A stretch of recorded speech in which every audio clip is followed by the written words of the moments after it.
ദൈവനാമത്തിന് മഹത്വമുണ്ടാകട്ടെ. ഇപ്പോൾ ഞാനിവിടെ ഉള്ളത് ആന്ധ്രാപ്രദേശിലെ ഏലൂര് ജില്ലയിൽ ആണ് ഉള്ളത്. എന്നോടൊപ്പമായിട്ടൊരു ദൈവദാസൻ ഉണ്ട്. അദ്ദേഹത്തിൻ്റെ ജീവിതാനുഭവങ്ങളെ, ശുശ്രൂഷകളെ കുറിച്ചൊക്കെ ചോദിക്കുവാനും അത് കേൾക്കുവാനും അത് നിങ്ങളിൽ എത്തിക്കുവാനും വേണ്ടിയാണ് ഇവിടെ ആയിരിക്കുന്നത്. അദ്ദേഹത്തെക്കുറിച്ച് ഒന്ന് രണ്ട് വാക്കുകൾ ഞാൻ പറയുവാൻ ആഗ്രഹിക്കുന്നു. അദ്ദേഹം ആന്ധ്രാപ്രദേശ്, തെലങ്കാന, കർണാടക ഇങ്ങനെ പല സംസ്ഥാനങ്ങളിലും അറിയപ്പെടുന്ന ഒരു വ്യക്തിയാണ്. കേരളത്തിൽ പല ശുശ്രൂഷകളുമായിട്ട് അദ്ദേഹം വന്നിട്ടുണ്ട്. അദ്ദേഹത്തെക്കുറിച്ച് പറയുമ്പോൾ വളരെ ഒരു പാസ്റ്റർ അദ്ദേഹത്തിൻ്റെ ജീവിതത്തിൽ അനുഭവിക്കുന്നതിൻ്റെ അല്ലെങ്കിൽ ഒരു മനുഷ്യന് സഹിക്കാൻ പറ്റുന്നതിലും അധികമായിട്ടുള്ള വലിയ തീക്ഷ്ണമായിട്ടുള്ള ജീവിതാനുഭവങ്ങളിലൂടെ കടന്നുപോയ ഒരു വ്യക്തിയാണ് അദ്ദേഹം. എനിക്ക് വളരെ വർഷങ്ങളായിട്ട് അറിയാവുന്ന ഒരു വ്യക്തിയാണ്. അദ്ദേഹത്തിൻ്റെ ജീവിതത്തിൻ്റെ അനുഭവങ്ങൾ നോക്കിക്കാണുവാൻ എനിക്ക് കഴിഞ്ഞിട്ടുണ്ട്. ഈ ഒരു സമയം അദ്ദേഹത്തിൻ്റെ ചില ജീവിതാനുഭവങ്ങളെക്കുറിച്ച് ചോദിക്കുവാനും മനസ്സിലാക്കുവാനും അത് നിങ്ങൾ ഓരോരുത്തരും എത്തിക്കുവാനും കഴിയുന്നത് ദൈവത്തിൻ്റെ വലിയ ഒരു കൃപയാണ്, ദൈവത്തിൻ്റെ స్నేహത്തിൻ്റെ భాగమాണെന്ന് ഞാൻ പൂർണ്ണമായിട്ട് విశ్వసిക്കുന്നു. దైవం అనుగ్రహించకటే. పాస్టర్ గారు, గాస్పెల్ టీవీ యూపీ తరపున మీకు వందనాలు తెలియపరుస్తున్నాను. స్తోత్రం, వందనాలు. ఓకే పాస్టర్ గారు, మీ పేరు, అమ్మ నాన్న, అన్న తమ్ముళ్ళు, ఒక్క చెల్లి గురించి ఒకసారి చెప్తారా? నా పేరు పాస్టర్ ఎబినేజరు. నేను మా తండ్రి గారు ఆనందరావు గారు, మా తల్లి గారు మహాలక్ష్మి. వారు ఏమీ చదువుకోలేనటువంటి బ్యాక్గ్రౌండ్ కలిగిన వారు. నాకు 2 అక్కలు, 1 తమ్ముడు. మేము 4 సంతానం మా ఇంటి వారికి. പാസ്റ്ററിൻ്റെ പേര് എബനേസർ എന്നാണ്. അദ്ദേഹത്തിൻ്റെ അച്ഛൻ്റെ പേര് ആനന്ദറാവു എന്നാണ്. അദ്ദേഹം പാസ്റ്റർ ആയിരുന്നു. അമ്മയുടെ പേര് മഹാലക്ഷ്മി എന്നാണ്. അദ്ദേഹത്തിൻ്റെ ഒരു ഇളയ സഹോദരനും 2 చేచిమారుമാണ് ఉള്ളത്. సార్, మీ నాన్నగారు పాస్టర్గా చేశారు కదా, నాన్నగారు సేవ గురించి కొన్ని మాటలు మీకు చెప్తారా? నాన్నగారు సేవ. మా నాన్నగారు చాలా కష్టపడ్డారు, చాలా శ్రమపడ్డారు. പാസ്റ്ററിൻ്റെ അച്ഛനെയും അമ്മയും സഹോദരന്മാരെയും കുറിച്ച് പറയാമെന്നാണ് ഞാൻ ചോദിച്ചത്. మళ్ళీ చెప్పండి సార్. మా అమ్మగారు మహాలక్ష్మి, మా నాన్నగారి పేరు ఆనందరావు గారు. మా 2 అక్కలు ఉన్నారు, నాకు 1 తమ్ముడు ఉన్నాడు. അച്ഛൻ്റെ പേര്, പാസ്റ്ററുടെ അച്ഛൻ്റെ പേര് ആനന്ദറാവു എന്നാണ്. അമ്മയുടെ പേര് మహాలక్ష్మి. 2 మూత సహోదరిമാരും 1 అనియనుమానుള്ളത്. పాస్టర్ గారు, మీ నాన్నగారు చేసేటువంటి పరిచర్య గురించి, ఆయన అనుభవాల గురించి కొన్ని మాటలు చెప్తారా? పాస్టర్ అంటే അച്ഛൻ ചെയ്ത സുവിശേഷ പ്രവർത്തനങ്ങളെക്കുറിച്ചും അതിനെക്കുറിച്ചും ഒരു വിവരണം നടത്താമോ എന്നാണ് ഞാൻ ചോദിച്ചത്. తప్పనిసరిగానండి. Okay sir. అది మా నాన్నగారు, మా తండ్రి గారు నా ఊహ తెలిసిన కాడి నుంచి కూడా చాలా శ్రమపడినటువంటి దైవజనుడు. నడిచి మరియు సైకిల్ మీద కూడా 35 కిలోమీటర్లు సేవ కొరకు, పరిచర్య కొరకు వెళ్ళినటువంటి దైవజనులు. ఆయన సంఘంలో వచ్చినటువంటి ఎన్ని రైస్ తీసుకొని వచ్చేవారు. ఎవరైనా ఏమైనా ఇస్తే అవి పట్టుకుని వచ్చి మా 4 పిల్లలు కూడా మా అమ్మ భోజనం వండి కొంచెం సరిదేది. ആ വിധമുగా మా జీవితం ఉండేది. അദ്ദേഹത്തിൻ്റെ അച്ഛൻ വളരെ കഷ്ടപ്പാടുകളിലൂടെ ആന്ധ്രാപ്രദേശിൽ സുവിശേഷം അറിയിച്ച ഒരാളാണ്. 35 മുതൽ 40 കിലോമീറ്ററുകൾ വരെ ഒരു സൈക്കിള് ചവിട്ടിക്കൊണ്ട് പല സ്ഥലങ്ങളിലും പോയി. അന്നത്തെ കാലം എന്ന് പറഞ്ഞു കഴിഞ്ഞാൽ പ്രത്യേകിച്ച് ഇതുള്ള സൗകര്യങ്ങളൊന്നുമുള്ള കാലഘട്ടങ്ങളല്ലായിരുന്നു. അദ്ദേഹം സുവിശേഷ പ്രവർത്തനങ്ങൾക്ക് വേണ്ടി കടന്നു പോയിട്ട് കിട്ടുന്ന അരിയും ഒക്കെ കൊണ്ടുവന്നതിന് ശേഷമായിട്ട് അദ്ദേഹത്തിൻ്റെ അമ്മയുടെ കയ്യിൽ കൊടുത്ത്, അത് ഒരുപക്ഷെ പകലൊന്നും ആഹാരം ഇല്ലായിരിക്കാം, എങ്കിലും രാത്രിയിൽ കൊണ്ടുവന്ന് അത് പാകം ചെയ്ത് 4 కుటుంబాలకు കൊടുക്കുന്ന ഒരു సాహచర్యం അദ്ദേഹത്തിൻ്റെ ചെറുപ്പത്തിൽ ഉണ്ടായിരുന്നു. పాస్టర్ గారు, చిన్నప్పటి నుంచి మీ నాన్నగారు మీ నలుగురిని విశ్వాసంలో పెంచారా? అందులో నుంచి మీరు ఏమి నేర్చుకున్నారు? మీ నాన్నగారు క్యారెక్టర్ నుంచి ఏమి నేర్చుకున్నారు എന്ന് പറഞ്ഞാൽ, അദ്ദേഹത്തിൻ്റെ അച്ഛനിൽ നിന്നും, ഈ സുശേഷകനായ കഷ്ടപ്പാടുകളിലൂടെ കടന്നു വന്ന അദ്ദേഹത്തിൻ്റെ അച്ഛനിൽ നിന്നും അദ്ദേഹം എന്താണ് പ്രധാനമായിട്ടും പഠിച്ചത്? എന്ത് പാഠങ്ങളാണ് ദൈവജനത്തെ సాక్షి നിർത്തിക്കൊണ്ട് പഠിച്ചതെന്നാണ് ഞാൻ ചോദിച്ചത്. చెప్పండి సార్. మా నాన్న ప్రయత్నం చేసేవాడు నన్ను క్రిస్టియానిటీలో పెంచాలి అనేటువంటి ఆలోచన మా నాన్నగారికి ఉండేది. మా నాన్నగారి ఆలోచన, మా నాన్నగారి తర్వాత పాస్టర్ గారు అయితే బాగుండు నా కొడుకు అని చెప్పి అనుకునేవారు. కానీ నేను ఆ ప్రయత్నాల్లో ఉండేవాడిని కాదండి. నా ఉద్దేశం అంతా లోకానుసారంగా ఉండేది. నేను వాళ్ళ కుటుంబ ప్రార్థనలకు కూర్చుంటే నేను కుటుంబ ప్రార్థనలకు కూర్చునేవాడిని కాదు. నేను వెళ్ళిపోయి మళ్ళీ వస్తే మా నాన్నగారు నాకు అర్థమయ్యేలాగా పందులు బయట తిరుగుతాయి, అవి ఊరంతా తిరుగుతాయి, వాటిలో ఊరిలోనే వాటికి పని, మనతో ఉండవమ్మా అని చెప్పి మా అక్కళ్ళతో చెప్పడం, నేను మా നാന്നഗാരി మీద ചിന്ന ചിന്നగా ദ്വേഷം പെഞ്ചുకోవడం జరిగింది. അദ്ദേഹത്തിൻ്റെ അച്ഛൻ അദ്ദേഹത്തിൻ്റെ വീട്ടിൽ സന്ധ്യയ്ക്ക് പ്രാർത്ഥന നടക്കുന്ന സമയത്ത് ആ പ്രാർത്ഥനയിൽ സംബന്ധിക്കാതെ വെളിയിലിറങ്ങി നടന്നതിന് ശേഷമായിട്ട് പ്രാർത്ഥന കഴിയുമ്പോൾ വീട്ടിൽ വരുമ്പോൾ അദ്ദേഹത്തിൻ്റെ അച്ഛൻ മൂത്ത സഹോദരിമാരോടായിട്ട് പറയും, നേരിട്ട് പറയത്തില്ലായിരുന്നു. പ്രാർത്ഥനയ്ക്ക് പങ്കെടുക്കാൻ അദ്ദേഹത്തിന് ഇഷ്ടമുണ്ടായിരുന്നില്ല. അദ്ദേഹത്തിൻ്റെ അച്ഛനെ പോലെ സുവിശേഷം അറിയിക്കണമെന്നൊന്നും അദ്ദേഹത്തിന് ആഗ്രഹം ഉണ്ടായിരുന്നില്ല. അപ്പോൾ ഇങ്ങനെ പ്രാർത്ഥന കഴിഞ്ഞ് തിരിച്ചു വരുന്ന സമയത്ത് അദ്ദേഹം പറയും, ഈ നമ്മുടെ ഗ്രാമങ്ങളിലൊക്കെ പന്നികൾ ഇങ്ങനെ സഞ്ചരിക്കാറുണ്ടല്ലോ, അത് നല്ല സ്ഥലങ്ങളിൽ ഒരിക്കലും സഞ്ചരിക്കത്തില്ല, അതിങ്ങനെ വില്ലേജുകൾ മുഴുവൻ സഞ്ചരിച്ച് വരും എന്നൊക്കെ അദ്ദേഹത്തോടല്ലാതെ ചേച്ചിമാരോടായിട്ട് ഇങ്ങനെ പറയുന്ന ഒരു చెరుపతి അദ്ദേഹത്തിന് വലിയ ఓర్మయుంది. ఆయన నాన్నగారు మీరంటే ప్రేమించేవాడు, మిమ్మల్ని బాగా ప్రేమించేవాడు కదా, పెద్ద అంటే మీ కుమారుడు మీ అంటే మీ నలుగురు పిల్లల్లో మిమ్మల్ని ఎక్కువ ప్రేమించాడా? నేను ചോദിച്ച ചോദ്യം అచ్చన ఇദ്ദേഹത്തോട് വലിയ స్నేహం ഉണ്ടായിരുന്നో എന്നാണ് నేను ചോദിച്ചത്. అవును, నిజమే, ప్రేమించారు. నలుగురు పిల్లల్ని సమానంగానే ప్రేమించేవారు. నన్ను పెద్దోడని ఒక గుప్పెడు ఎక్కువగా, కొంచెం ఎక్కువగా నన్ను ఎక్కువగా ప్రేమించేవారు. కానీ ఆ ప్రేమని నేను ఎప్పుడు సద్వినియోగం చేసుకోలేదండి. അച്ഛൻ അദ്ദേഹത്തെ നല്ലപോലെ സ്നേഹിച്ചിരുന്നു. കാരണം ആ അച്ഛനിൽ അദ്ദേഹത്തിൻ്റെ കാലശേഷമായിട്ടൊരു ദൈവവേല ചെയ്യേണ്ട ഒരാളായിട്ട് അച്ഛൻ്റെ ഹൃദയത്തിലൊരു സങ്കല്പം ഉണ്ടായിരുന്നു. പക്ഷേ അച്ഛൻ്റെ സ്നേഹത്തെ ഒരിക്കലും യഥാർത്ഥമായിട്ട് കണ്ടെത്തുവാനും അത് ജീവിതത്തിൻ്റെ ഉള്ളിലേക്ക് സ്വാഗതം ചെയ്യുവാനും അദ്ദേഹത്തിന് കഴിഞ്ഞിരുന്നില്ല എന്നാണ് അദ്ദേഹം പറഞ്ഞിരുന്നത്. పాస్టర్ గారు ఇంకొక ప్రశ్న ఏమిటంటే, ఇప్పుడు ఆ తర్వాత మీరు ఎక్కడెక్కడ చదివారు అనేటువంటి విషయం ఒకసారి చెప్తారా? అంటే విద్యాభ్యాస గురించి പറയാമോ എന്നാണ് ഞാൻ ചോദിക്കുന്നത്. జగన్నాథపురంలోనే నేను 1వ తరగతి నుంచి 7వ తరగతి వరకు చదివాను. 7వ తరగతి నుంచి 10th క్లాస్ వరకు సాంస్క్రిట్ స్కూల్లో, బ్రాహ్మణ్ స్కూల్లో, ఓరియంటల్ స్కూల్ అంటారు దాన్ని, దాంట్లో చదివాను. అది సంస్కృత భాషకి దగ్గరగా ఉండే స్కూలు. എന്ന് പറഞ്ഞാൽ ഈ 7ാം ക്ലാസ് വരെ ഈ ഗ്രാമത്തിലുള്ള സ്കൂളിൽ പഠിച്ചതിന് ശേഷം 7ാം ക്ലാസ് മുതൽ സംസ്കൃത ഭാഷയ്ക്ക് നല്ല പ്രാതിനിധ്യം കൊടുത്തിരുന്ന ഓറിയന്റൽ സ്കൂളിലാണ് അദ്ദേഹം പഠിച്ചത്. അതുകൊണ്ട് సంస్కృతവുമായിട്ട് വലിയൊരു బന്ധం അദ്ദേഹത്തിന് ഉണ്ടാయి എന്നാണ് പറയുന്നത്. పాస్టర్ తర్వాత మీరు బైబిల్ కోర్సుకి ఎక్కడైనా వెళ్ళారా? ఎక్కడెక్కడ చదివారని చెప్పగలరా? అవును, వెళ్ళానండి.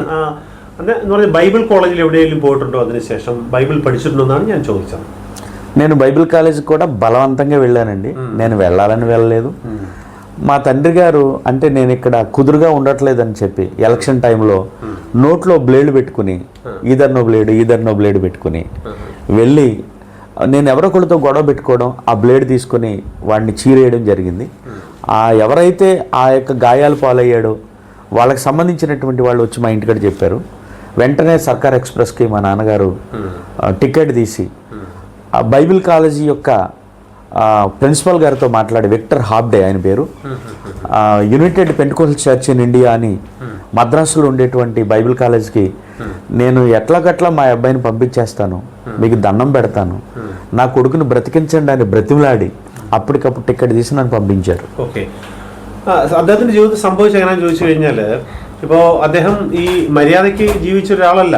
ചെറുപ്പകാലത്ത് ഈ ഇലക്ഷനൊക്കെ നടക്കുന്ന സമയത്ത് വായിൽ ബ്ലേഡ് വെച്ചുകൊണ്ട് ആരെങ്കിലുമൊക്കെ ആയിട്ട് പോയിട്ട് വഴക്കുണ്ടാക്കിയിട്ട് അവരുടെ ശരീരത്തൊക്കെ മുറിവുകൾ ഏൽപ്പിച്ചിട്ട് അവർ വീട്ടിൽ വന്ന് വലിയ പ്രശ്നം ഉണ്ടാക്കി കഴിഞ്ഞപ്പോൾ അദ്ദേഹത്തിൻ്റെ അച്ഛന് മനസ്സിലായി, ഇദ്ദേഹത്തെ ഇവിടെ നിന്ന് കഴിഞ്ഞാൽ വലിയ പ്രശ്നങ്ങൾ ഉണ്ടാവുമെന്ന് മനസ്സിലായിക്കൊണ്ട് വലിയ അക്രമ സ്വഭാവത്തിൽ ഉള്ള ഒരാളായതുകൊണ്ട് അദ്ദേഹം ബൈബിൾ കോളേജിൽ പോകണം എന്നുള്ളൊരു ആഗ്രഹത്തിൽ ബൈബിൾ കോളേജിൽ പോയതല്ല. പക്ഷേ അവിടെ ചെന്നൈയിലുള്ള UPC ചർച്ചിൻ്റെ ബൈബിൾ കോളേജിലേക്ക് അദ്ദേഹത്തെ ഇവിടെ നിന്നും സർക്കാർ എക്സ്പ്രസ്സിൽ ടിക്കറ്റ് എടുത്ത്, എൻ്റെ മോനെ എങ്ങനെയെങ്കിലും നീ ഇവിടെ നിന്ന് പോകണം, നീ ബൈബിൾ കോളേജിൽ പോയി പഠിക്കണം, എന്നാലേ നിനക്ക് മാറ്റം ഉണ്ടാവുകയുള്ളൂ എന്ന് പറഞ്ഞുകൊണ്ട് അദ്ദേഹത്തെ బలమాയിട്ട് బైబిల్ కాలేజీలోకి പറഞ്ഞു విడుగయాയിരുന്നു എന്നാണ് അദ്ദേഹం പറഞ്ഞത്. తర్వాత అక్కడ బైబిల్ కోర్స్కి వెళ్ళిన తర్వాత మీకు నిజముగా ఈ సేవ చేయాలని ఏమైనా మీకు ఐడియా వచ్చిందా? ఏమైనా దర్శనం వచ్చిందా? ഞാൻ ചോദിച്ച ചോദ്യം, బైబిల్ కాలేజీലേക്ക് ఇങ്ങനെ ഒരു സാഹചര്യത്തിൽ పోయదిన శేషం యథార్థമായിട്ടും దైవవేల చేయണമെന്ന് తాంగల్కొരു ఆగ్రహం ഉണ്ടായോ എന്നാണ് ഞാൻ ചോദിച്ചത്. మొట్టమొదటి రోజు నేను వెళ్ళిన బైబిల్ కాలేజీ రోజు నేను పారిపోవాలని చూశాను.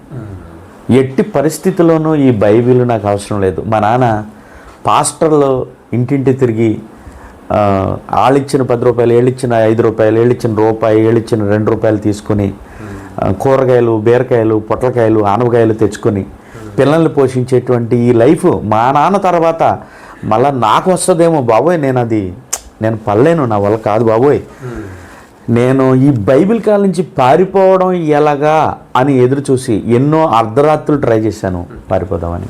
ബൈബിൾ കോളേജിൽ അങ്ങനെ പോയി അവിടെ ചെന്നതിന് ശേഷം ഉണ്ടായത് അന്ന് രാത്രി തന്നെ അവിടെ നിന്ന് എങ്ങനെയെങ്കിലും ഓടിപ്പോകാൻ അദ്ദേഹം ശ്രമിച്ചതെന്നാണ് അദ്ദേഹം പറഞ്ഞത്. എൻ്റെ ഒരു പ്രധാനപ്പെട്ട കാരണം, സാധാരണ എല്ലാ പാസ്റ്റർമാരുടെയും മക്കൾ അവർ മോശക്കാരാണ്, അവർ കൊള്ളരുതാത്തവരാണെന്നുള്ളൊരു ടോക്ക് ഉണ്ട്. അതെല്ലാ വിശ്വാസികളും പാസ്റ്റർമാരും ഒക്കെ പറയുന്നൊരു കാര്യമാണ്. എന്തുകൊണ്ടാണെന്ന് നമ്മൾ മനസ്സിലാക്കണം. അദ്ദേഹം പറഞ്ഞത് അങ്ങനെ വരുന്ന ഒരു സാഹചര്യത്തിൽ ഒരു പാസ്റ്ററുടെ ജീവിതത്തിൻ്റെ അനുഭവങ്ങൾ എന്ന് പറയുമ്പോൾ വളരെ നിരാശയിലും ദുഃഖത്തിലും ഒക്കെ ജീവിക്കുന്ന ഒരു അവസ്ഥയാണ്. കഴിക്കാൻ ശരിയായിട്ടുള്ള ഒന്നും കാണില്ല, വസ്ത്രം കാണില്ല. അങ്ങനെ ഈ 10 രൂപയും 20 രൂപയൊക്കെ വാങ്ങിച്ചുള്ള അല്ലെങ്കിൽ ഏതെങ്കിലും പലഹാരങ്ങളോ അല്ലെങ്കിൽ എന്തെങ്കിലും പച്ചക്കറിയൊക്കെ വാങ്ങിച്ച് കഴിയുന്നൊരു ജീവിതം എനിക്ക് വേണ്ട എന്ന് തീരുമാനിച്ച് ഈ സുവിശേഷ വേല ചെയ്യണ്ട എന്ന് തീരുമാനിച്ചിരുന്ന ഒരാളാണ് അദ്ദേഹം. അങ്ങനെ പല രാത്രികളിലും ఎങ്ങനെയെങ്കിലും అവിടുന്ന് ఓడిపోయాൽ మదిയെന്ന് അദ്ദേഹం చింతించాണ് അവിടെ കഴിഞ്ഞിരുന്നത്. మీరు అలా పారిపోవాలని అనుకున్నారు, కానీ అక్కడి నుంచి మీరు పారిపోలేదు కదా, పారిపోలేదు. కానీ దాని వెనక ఒక దేవుని యొక్క ప్రణాళిక ఉందని మీరు నమ్ముచున్నారా? ഞാൻ ചോദിച്ച ചോദ്യം, അങ്ങനെ ബൈബിൾ കോളേജിൽ നിന്നും എങ്ങനെയെങ്കിലും പോകാൻ ആഗ്രഹിച്ചെങ്കിലും അങ്ങനെ അവിടെ പോകാൻ കഴിഞ്ഞിട്ടുണ്ടോ, അല്ലെങ്കിൽ അങ്ങനെ പോകാൻ കഴിയാതിരുന്നത്, അല്ലെങ്കിൽ അങ്ങനെ അവിടെ വചനം പഠിക്കാൻ കഴിഞ്ഞിരുന്നതിൻ്റെ പിന്നിൽ ഒരു దైవത്തിന്റെ ఉద్దేశముంది എന്ന് നിങ്ങൾ മനസ്സിലാക്കുന്നു എന്നാണ് ഞാൻ ചോദിച്ചത്. అవును, అప్పుడు నాకు తెలియదండి. నిజంగా దైవ ప్రణాళిక నా వెనకాల ఎంత పరిచర్య ఉంటుంది, దీని వెనకాల దేవుని యొక్క చిత్తం ఉంటుంది అన్నటువంటి సంగతి నాకు తెలియకే ప్రవర్తించాను. నా ప్రవర్తనలో దేవుని ప్రణాళిక ఎలా స్టార్ట్ అయిందంటే, ఈజే కార్కరన్ అనేటువంటి ఒక దైవజనుడు కెనడా దేశం నుంచి వచ్చి ఆయన నా మీద ప్రవచనం చెప్పారు. ఇక్కడ గర్ల్ షర్ట్ వేసుకున్నటువంటి ఒక అతను ఉన్నాడు. అతని తల్లిదండ్రుల మాటలు వెనక అతన్ని బైబిల్ కాలేజ్ పంపించారు. అతను రావాలని రాలేదు, అదిగో ఇక్కడే ఉన్నాడు, అతను ఇప్పుడే ఆలోచిస్తున్నాడు, నా గురించి కాదులే అనుకుంటున్నాడు, అతన్ని దేవుడు పిలుస్తున్నాడని నా పేరు పెట్టి పిలిచాడు. ఎబెనేజరు రా అని పిలిచాడు. అప్పుడు నేను వెంటనే మారు మనసు పొందడానికి మొదలుపెట్టాను. నా జీవితాన్ని అప్పుడు ప్రభువుకి అప్పగించుకున్నాను. ആ ബൈബിൾ കോളേജിൽ ഉണ്ടായിരുന്ന സമയത്ത് വിദേശത്ത് നിന്നും വന്ന ഒരു സായിപ്പ്, അത് ഒരു ദേവദാസൻ. അപ്പോൾ അവിടെ അദ്ദേഹം ജീവിച്ചിരുന്ന സമയത്ത് ശരിക്കും പറഞ്ഞാൽ ആ സമയത്ത് അദ്ദേഹത്തിൻ്റെ മുന്നോട്ടുള്ള ഒരു ശുശ്രൂഷ, വലിയൊരു ശുശ്രൂഷ അദ്ദേഹത്തിനുണ്ട്. ദൈവത്തിൻ്റെ വേല ചെയ്യുവാനുള്ള വിശാലമായ ഒരു വയൽ പ്രദേശം ഉണ്ടെന്ന് ഒരിക്കലും അദ്ദേഹത്തിന് മനസ്സിലായിരുന്നില്ല. പക്ഷേ അങ്ങനെ വചനം പഠിച്ചുകൊണ്ടിരുന്ന സമയത്ത് വിദേശത്തു നിന്നും വന്ന ഒരു ദേവദാസൻ, ഇദ്ദേഹത്തിൻ്റെ പേര് വിളിച്ചുകൊണ്ട്, എബനേസറേ നീ മുന്നോട്ട് വരണം, നിന്റെ മുന്നിൽ ഒരു വലിയ പ്രവർത്തനങ്ങൾ ചെയ്യുവാനുണ്ട്, നിന്നെ ദൈവത്തിന് ആവശ്യമുണ്ടെന്ന് പറഞ്ഞുകൊണ്ട് അദ്ദേഹത്തിൻ്റെ പേര് വിളിച്ച് അദ്ദേഹത്തെ മുൻപിലേക്ക് കൊണ്ടുവന്നപ്പോൾ തീർച്ചയായിട്ടും ദൈവം അദ്ദേഹത്തോട് സംസാരിക്കുന്നു എന്നുള്ള ഒരു കാര്യം పూర్ణമായിട്ട് അദ്ദേഹത്തിന് మనసులాకొని കഴിഞ്ഞു. అలాగా మీరు ఆ బైబిల్ స్టడీ అయిపోయిన తర్వాత మీరు ఎక్కడికి వచ్చారు, ఇప్పుడు ఎలా సేవ చేయడం మొదలుపెట్టారని చెప్పగలరా? బైబిల్ కాలేజిൽ നിന്ന് വെളിയിൽ വന്നതിന് శേഷം എങ്ങനെയാണ് ఈ ప్రవర్తనങ്ങൾ തുടങ്ങിയത് എന്നാണ് ഞാൻ ചോദിച്ചത്. അതിനെക്കുറിച്ച് പറയാമോ എന്നാണ് ഞാൻ ചോദിച്ചത്. నేను మళ్ళా తిరిగి నేను ఎక్కడైతే పుట్టి పెరిగానో అదే గ్రామానికి బైబిల్ పట్టుకుని వచ్చాను. ఈ బైబిల్ పట్టుకుని వచ్చాను, కానీ ఇక్కడ ఎలా ఉండేది పరిస్థితి అంటే, హల్లెలూయా చెప్పడం తప్పు, స్తోత్రం అనడం తప్పు, చప్పట్లు కొట్టడం తప్పు, భాషలు ఆత్మ భాషలు మాట్లాడడం తప్పు, ఇలా మాట్లాడేవారు. అప్పుడు అంతకుముందు ఉన్నటువంటి పరిచర్యను బట్టి, అంతకుముందున్న ఇక్కడ సేవకులను బట్టి నేను ఇక్కడ ఏమీ చేయలేకపోయేవాడిని. ఆ పరిస్థితిలో మా ఇంటికాడే చిన్న గోని పట్ట వేసుకుని ప్రార్థన చేసేవాడిని. మా ఇంట్లో వాళ్ళకు కూడా అప్పటికి మారు మనసు లేదు. మా ఇద్దరు అక్కలు కూడా నేను ప్రార్థన చేస్తుంటే వాళ్ళిద్దరూ రోడ్డు మీద కుర్చీలు వేసుకుని, వీడు చిన్నపిల్లోడు, వీడికి പ്രാർത്ഥന ఏంటి అని నన్ను ఎక్కిరించేవారు. അദ്ദേഹം ബൈബിൾ കോളേജിൽ നിന്നും തിരിച്ചു വന്ന സമയത്ത് ഈ ഗ്രാമത്തിൻ്റെ ഒരു അവസ്ഥ എന്ന് പറഞ്ഞു കഴിഞ്ഞാൽ ഹല്ലേലൂയ കുറച്ച് പറയുന്നതും അന്യഭാഷ പറയുന്നതൊന്നും അന്ന് ഉൾക്കൊള്ളാൻ പറ്റിയ ഒരു കാലമല്ലായിരുന്നു. അങ്ങനെ ഉൾക്കൊള്ളാൻ മനസ്സവർക്കില്ലായിരുന്നു. കാര്യം പ്രാർത്ഥനയിലൊക്കെ പങ്കെടുക്കുമെങ്കിലും അദ്ദേഹത്തിൻ്റെ സഹോദരിമാർ, ഇദ്ദേഹം ബൈബിൾ കോളേജിൽ നിന്ന് തിരിച്ചു വന്നതിന് ശേഷം അദ്ദേഹം വീടിൻ്റെ ഉള്ളിൽ ചാക്ക് വിരിച്ചിട്ട് ആ ചാക്കിൻ്റെ മേൽ നിന്ന് പ്രാർത്ഥിച്ചപ്പോൾ അദ്ദേഹത്തെ ദ്വേഷിച്ചു, അദ്ദേഹത്തെ തിരസ്കരിക്കുക എന്നല്ല എന്ന് പറയുന്നത്, അദ്ദേഹത്തെ വേണ്ട വിധത്തിൽ ഈ പയ്യൻ എന്താണ് ഈ കാണിക്കുന്നതെന്ന് ഓർത്ത് അവർ പ്രാർത്ഥന നടക്കുമ്പോൾ കസേരയിട്ട് റോഡിൽ പോയി ഇരുന്ന അവസ്ഥകളുണ്ടായിരുന്നു. അങ്ങനെ അദ്ദേഹത്തെ അക്സെപ്റ്റ് ചെയ്തില്ല. കാരണം അദ്ദേഹത്തിൽ വന്നൊരു മാറ്റം അദ്ദേഹത്തിൽ വന്നൊരു ആത്മീയതയെ അവർക്ക് പോലും ഉൾക്കൊള്ളാൻ കഴിഞ്ഞില്ല എന്നാണ് അദ്ദേഹം പറഞ്ഞത്. അങ്ങനെ ഒരു సాహచర్యంలోയാണ് അദ്ദേഹത്തിന് సువిశేష ప్రవర్తనలు ఆరంభించదు. పాస్టర్ గారు, ఆ తర్వాత మీ సేవ మీరు ఎట్లా మొదలుపెట్టారు, ఎట్లా స్టార్ట్ చేశారు? ఈ ఊరిలో కానీ, ఈ పక్క విలేజ్లో కానీ, వేరే రాష్ట్రాల్లో కానీ ఎట్లా మీ సేవ మీరు స్టార్ట్ చేశారు? అంటే അതിൻ്റെ ഞാൻ ചോദിച്ചത് അതിനുശേഷം അദ്ദേഹം എങ്ങനെയാണ് ഈ ഗ്രാമത്തിലും ചുറ്റുമുള്ള ഗ്രാമങ്ങളിലും മറ്റ് സംസ്ഥാനങ്ങളിലേക്കും അദ്ദേഹത്തിൻ്റെ പ്രവർത്തനങ്ങൾ തുടങ്ങിയത് എന്നാണ് ഞാൻ ചോദിച്ചത്.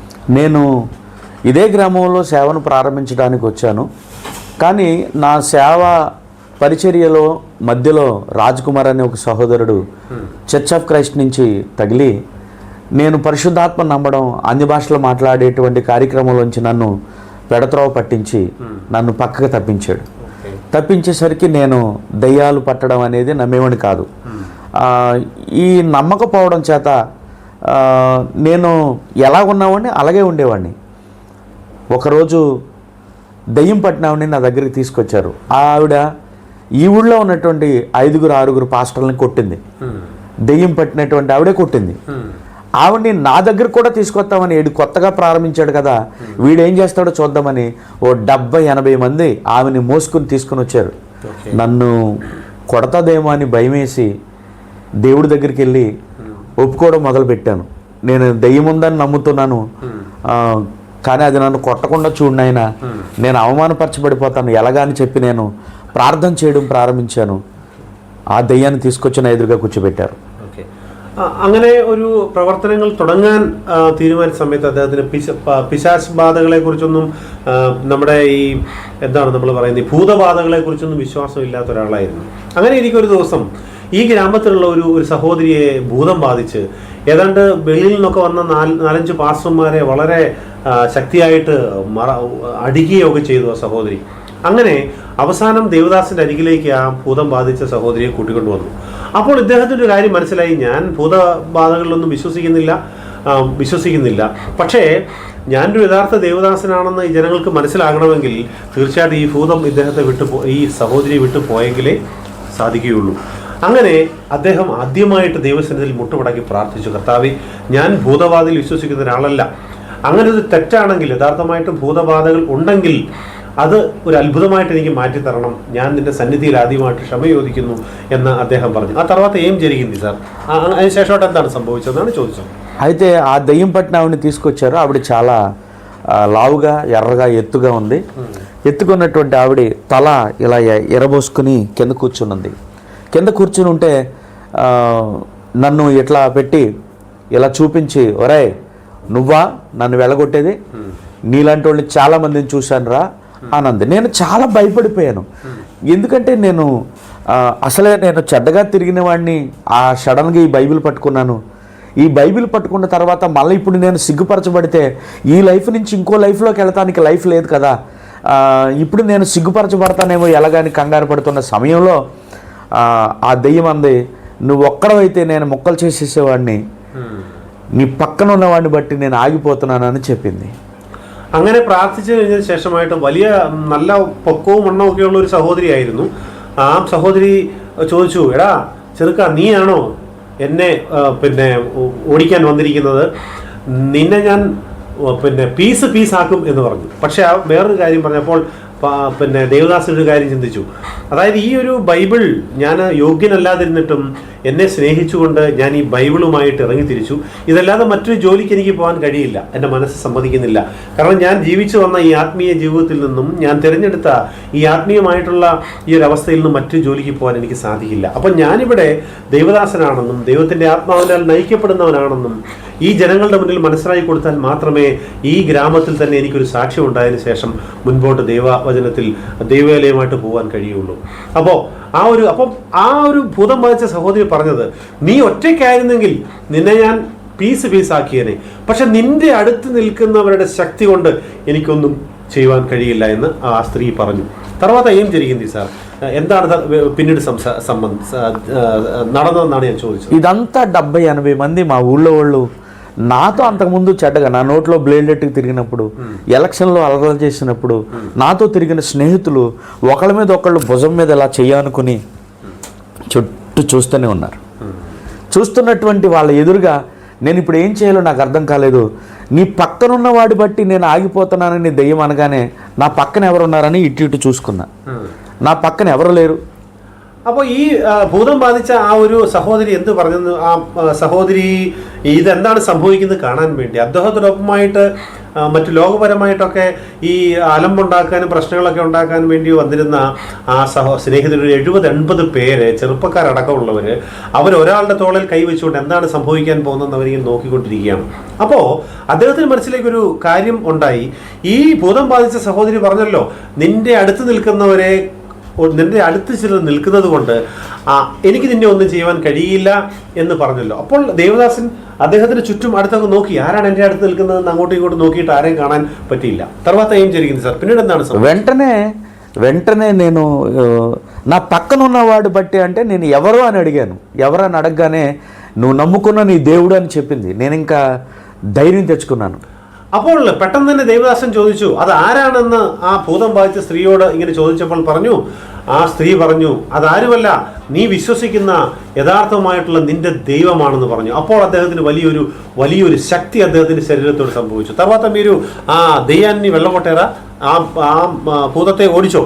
నేను వెళ్ళగొట్టలేకపోయాను, సారీ.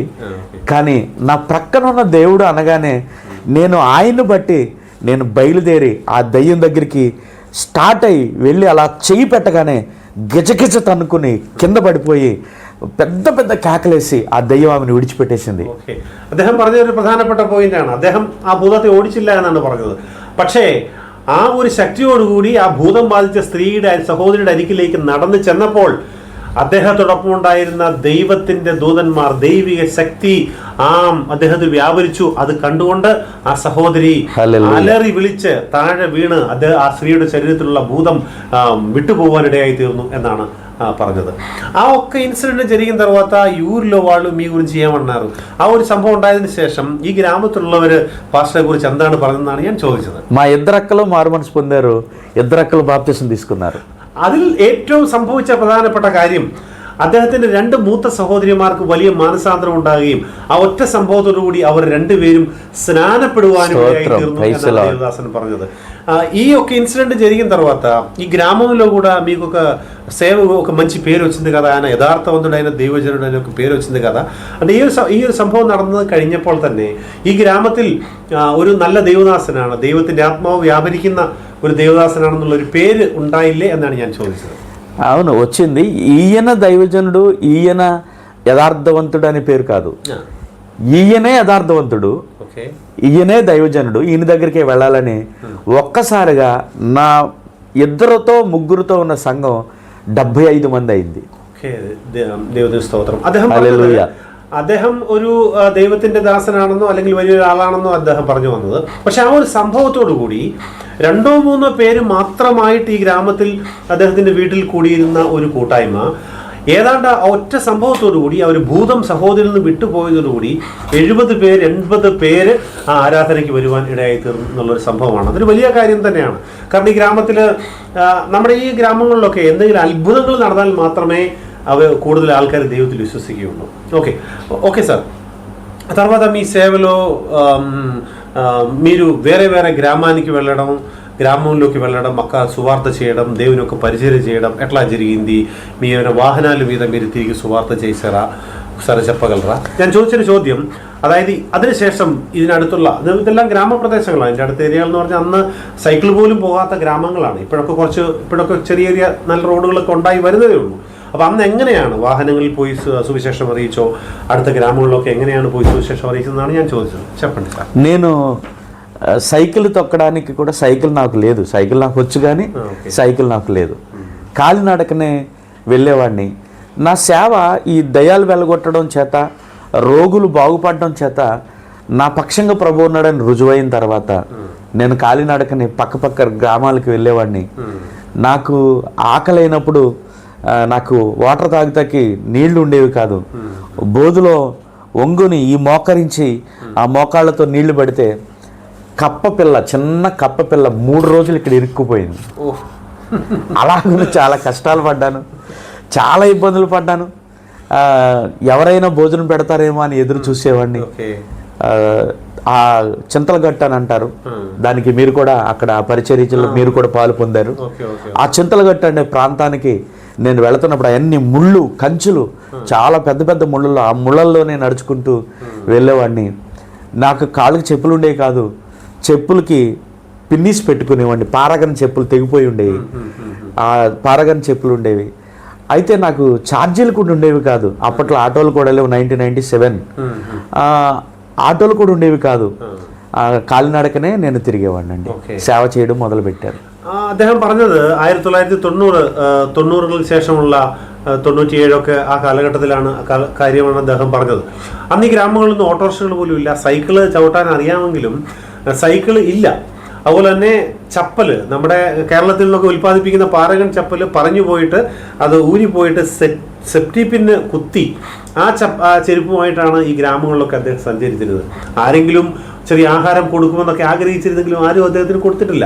അതുപോലെ ഒരിക്കൽ വളരെ ദാഹിച്ചൊരു ഗ്രാമത്തിലൂടെ പോകുമ്പോൾ ഈ കണ്ടത്തിലേക്ക് കൊണ്ടുപോകുന്ന വെള്ളം ഒരു ചാലിലുണ്ട്, അവിടെ മുട്ടുകുത്തി നിന്ന് അദ്ദേഹം വെള്ളം കുടിച്ചു. മുട്ടുകുത്തി നിന്ന് വെള്ളം കുടിച്ചു കഴിഞ്ഞപ്പോൾ സംഭവിച്ചതെന്നറിയാമോ? ഒരു ചെറിയ തവളക്കുഞ്ഞ് തൊണ്ടയിൽ പോയിട്ട് 3 ദിവസം കഴിഞ്ഞാണ് തവളക്കുഞ്ഞ് തിരിച്ച് വായിൽ നിന്ന് ചാടിപ്പോയത്. ചത്തുപോയിരിക്കാം, പക്ഷെ അത് കുടുങ്ങിയിരുന്നാണ് അദ്ദേഹം പറയുന്നത്. അതുപോലുള്ള అనుభవങ്ങളിലൂടെയാണ് ఈ గ్రామంలో അദ്ദേഹం సువిశేషం അറിയിച്ചത്. తర్వాత సార్ ఈ అన్ని మీ జీవితంలో జరిగే అన్ని స్టోరీస్ చెప్పడానికి మనకు టైం లేదు, కానీ కొన్ని ప్రాముఖ్యమైన మీ గురించి తెలిసిన కొన్ని విషయాలు నేను అడుగుతాను. ఆ విషయాలకి మీరు సమాధానం చెప్పండి. ഞാൻ പറഞ്ഞത് എന്നാന്ന് ചോദിച്ചു കഴിഞ്ഞാൽ പിന്നെ സുവിശേഷ പ്രവർത്തനങ്ങൾ, സഭകൾ സ്ഥാപിക്കുന്നതൊക്കെ ഇങ്ങോട്ട് വന്നതിന് ശേഷമായിട്ട് അദ്ദേഹം ജീവിതത്തിൽ വളരെ కఠినమైన ചില అనుభవങ്ങളിലూടെ కടന്നുపోయే ఆളాണ്. అదినేకురిచాണ് ഞാനിപ്പോൾ ചോദിക്കുന്നത്. సార్ ఒకటి ఏంటంటే, ఆ తర్వాత మీ సంఘాల్లో ఈ ఊరిలో కానీ ఈ రాష్ట్రాల్లో కానీ తెలుగు రాష్ట్రాల్లో కానీ కొంతమందికి చాలామంది మీకు వ్యతిరేకమయ్యారు. అంటే మీ ప్రసంగాలు విని వాళ్ళు తట్టుకోలేకపోయారు మీ ప్రసంగాలు. ఎందుకు కారణం, ఎందుకు అలా జరిగింది? ഞാൻ ചോദിച്ച ചോദ്യം, അതിനുശേഷം അദ്ദേഹം ഡെവലപ്പായി കഴിഞ്ഞപ്പോൾ അദ്ദേഹത്തിൻ്റെ പ്രവർത്തനങ്ങൾക്ക് ഈ ആന്ധ്ര തെലങ്കാന സംസ്ഥാനങ്ങളിലുള്ള പലരും വലിയ എതിർപ്പുകളുമായിട്ട് രംഗത്ത് വന്നു. അതെന്താണ് അങ്ങനെ ഉണ്ടായത്? അദ്ദേഹത്തിൻ്റെ പ്രസംഗം കേൾക്കുകയും അതിന് ഈ ഗ്രാമത്തിലും పురతముള്ളവർ വലിയ ఎదుర్పులుమైట్ వന്നു. അതിനെക്കുറിച്ചാണ് ഞാൻ ചോദിക്കുന്നത്. చెప్పండి సార్. అయితే నేను క్రమక్రమంగా ఇలా పెరగడం, కాళ్ళకి చెప్పులు లేకుండా తిరిగినటువంటి నేను ఫైనాన్షియల్ మీద బళ్ళు తీసుకోవడం మొదలుపెట్టాను.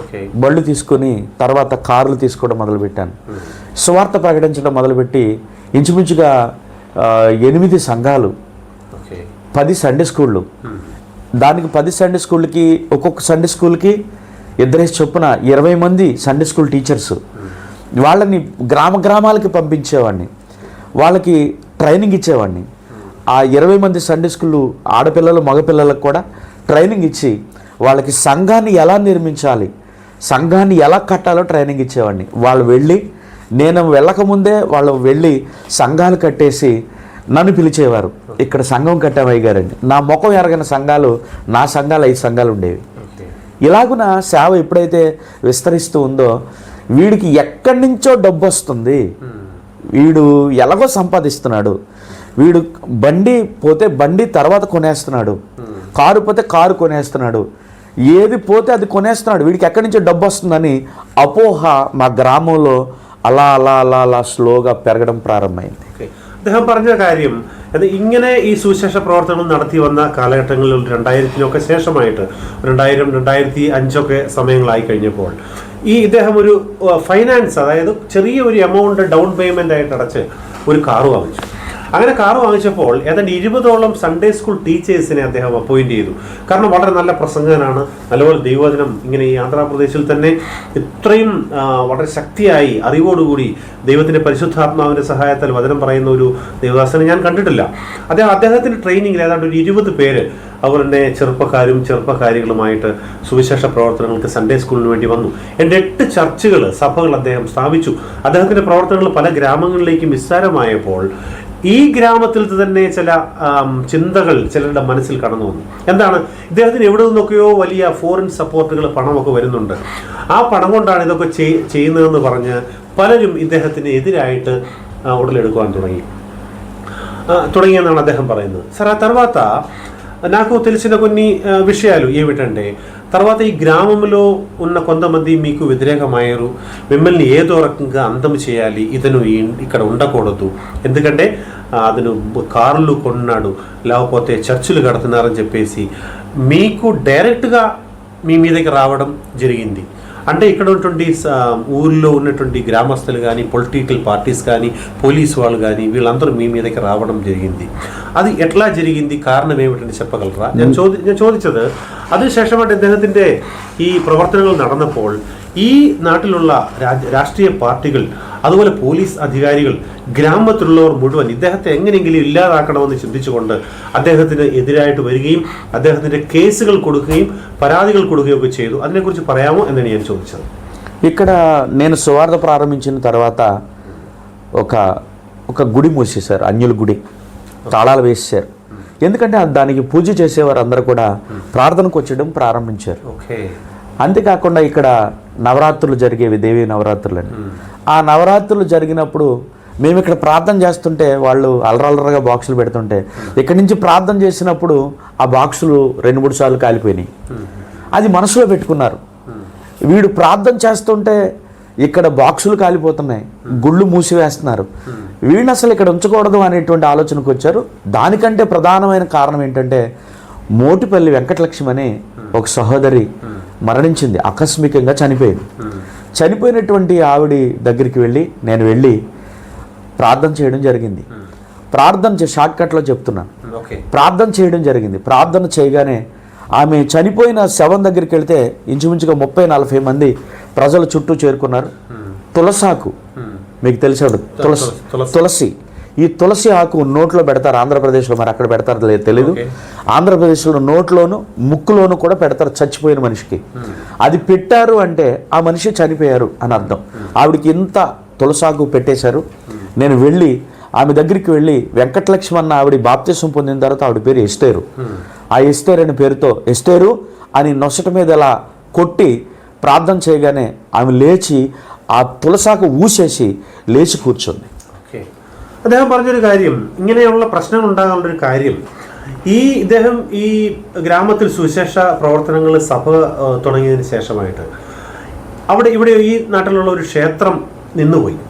പ്രധാനമായിട്ടും ക്ഷേത്രം നിന്നു പോകാനുള്ള കാര്യം, ആ ക്ഷേത്രത്തിൽ പൂജ നടത്തിയവരുൾപ്പെട്ട ആ ക്ഷേത്രത്തിൽ പൊയ്ക്കൊണ്ടിരുന്നവരെല്ലാം അദ്ദേഹത്തിൻ്റെ സഭയിലേക്ക് വരുവാൻ ആരംഭിച്ചു.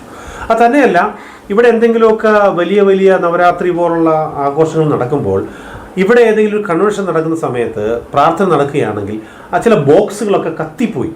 അദ്ദേഹം അങ്ങനെ ചെയ്ത് ഇത് ക്ഷേത്രം അടച്ചു കളയണമെന്നോ അല്ലെങ്കിൽ ബോക്സുകൾ കത്തിപ്പോകണമെന്നോ പ്രാർത്ഥിച്ച ആളല്ല. പക്ഷെ എന്തുകൊണ്ടോ അങ്ങനെയൊക്കെ സംഭവിച്ചു. അദ്ദേഹം അങ്ങനെ മതത്തിനെതിരായിട്ട് പ്രവർത്തിക്കുന്ന ആളല്ല. എല്ലാ മതക്കാരുമായിട്ടൊക്കെ സൗഹൃദത്തിൽ പോകുന്ന ആളാണ്. സുഹൃത്തുക്കളുണ്ട്, എല്ലാ സമുദായത്തിൽപ്പെട്ടവരും അദ്ദേഹത്തിന് സഭയിൽ വളരുന്നുണ്ട്. എല്ലാവരോടും വളരെ സ്നേഹമായിട്ട് പോകുന്ന ആളാണ്. പക്ഷെ അങ്ങനെ സംഭവിച്ചു. അതുപോലെ തന്നെ വെങ്കട്ടലക്ഷ്മി എന്ന് പറയുന്ന ഒരു സഹോദരി രക്ഷിക്കപ്പെട്ടതിന് ശേഷം എസ്തേർ എന്നാണ് അവരുടെ പേര്. ആ സഹോദരി സ്നാനപ്പെട്ട ആളാണ്. പെട്ടെന്ന് എന്തോ അസുഖം വന്നവർ മരിച്ചു പോയതിനു ശേഷമായിട്ട് എന്ത് സംഭവിച്ചാലും ഒരാൾ ഇവിടെ ആന്ധ്രാപ്രദേശിൽ മരിച്ചു കഴിഞ്ഞാൽ തുളസി ഇല ഇങ്ങനെ ഒരു ബോൾ പോലെ എടുത്തിട്ട് മൂക്കിലും അവരുടെ വായിലും വെക്കുക പതിവാണ്. അപ്പോൾ ഇദ്ദേഹം ഈ വിഷയം അറിഞ്ഞു, പിന്നെ എസ്തേർ മരിച്ചുപോയ കാര്യം അറിഞ്ഞു.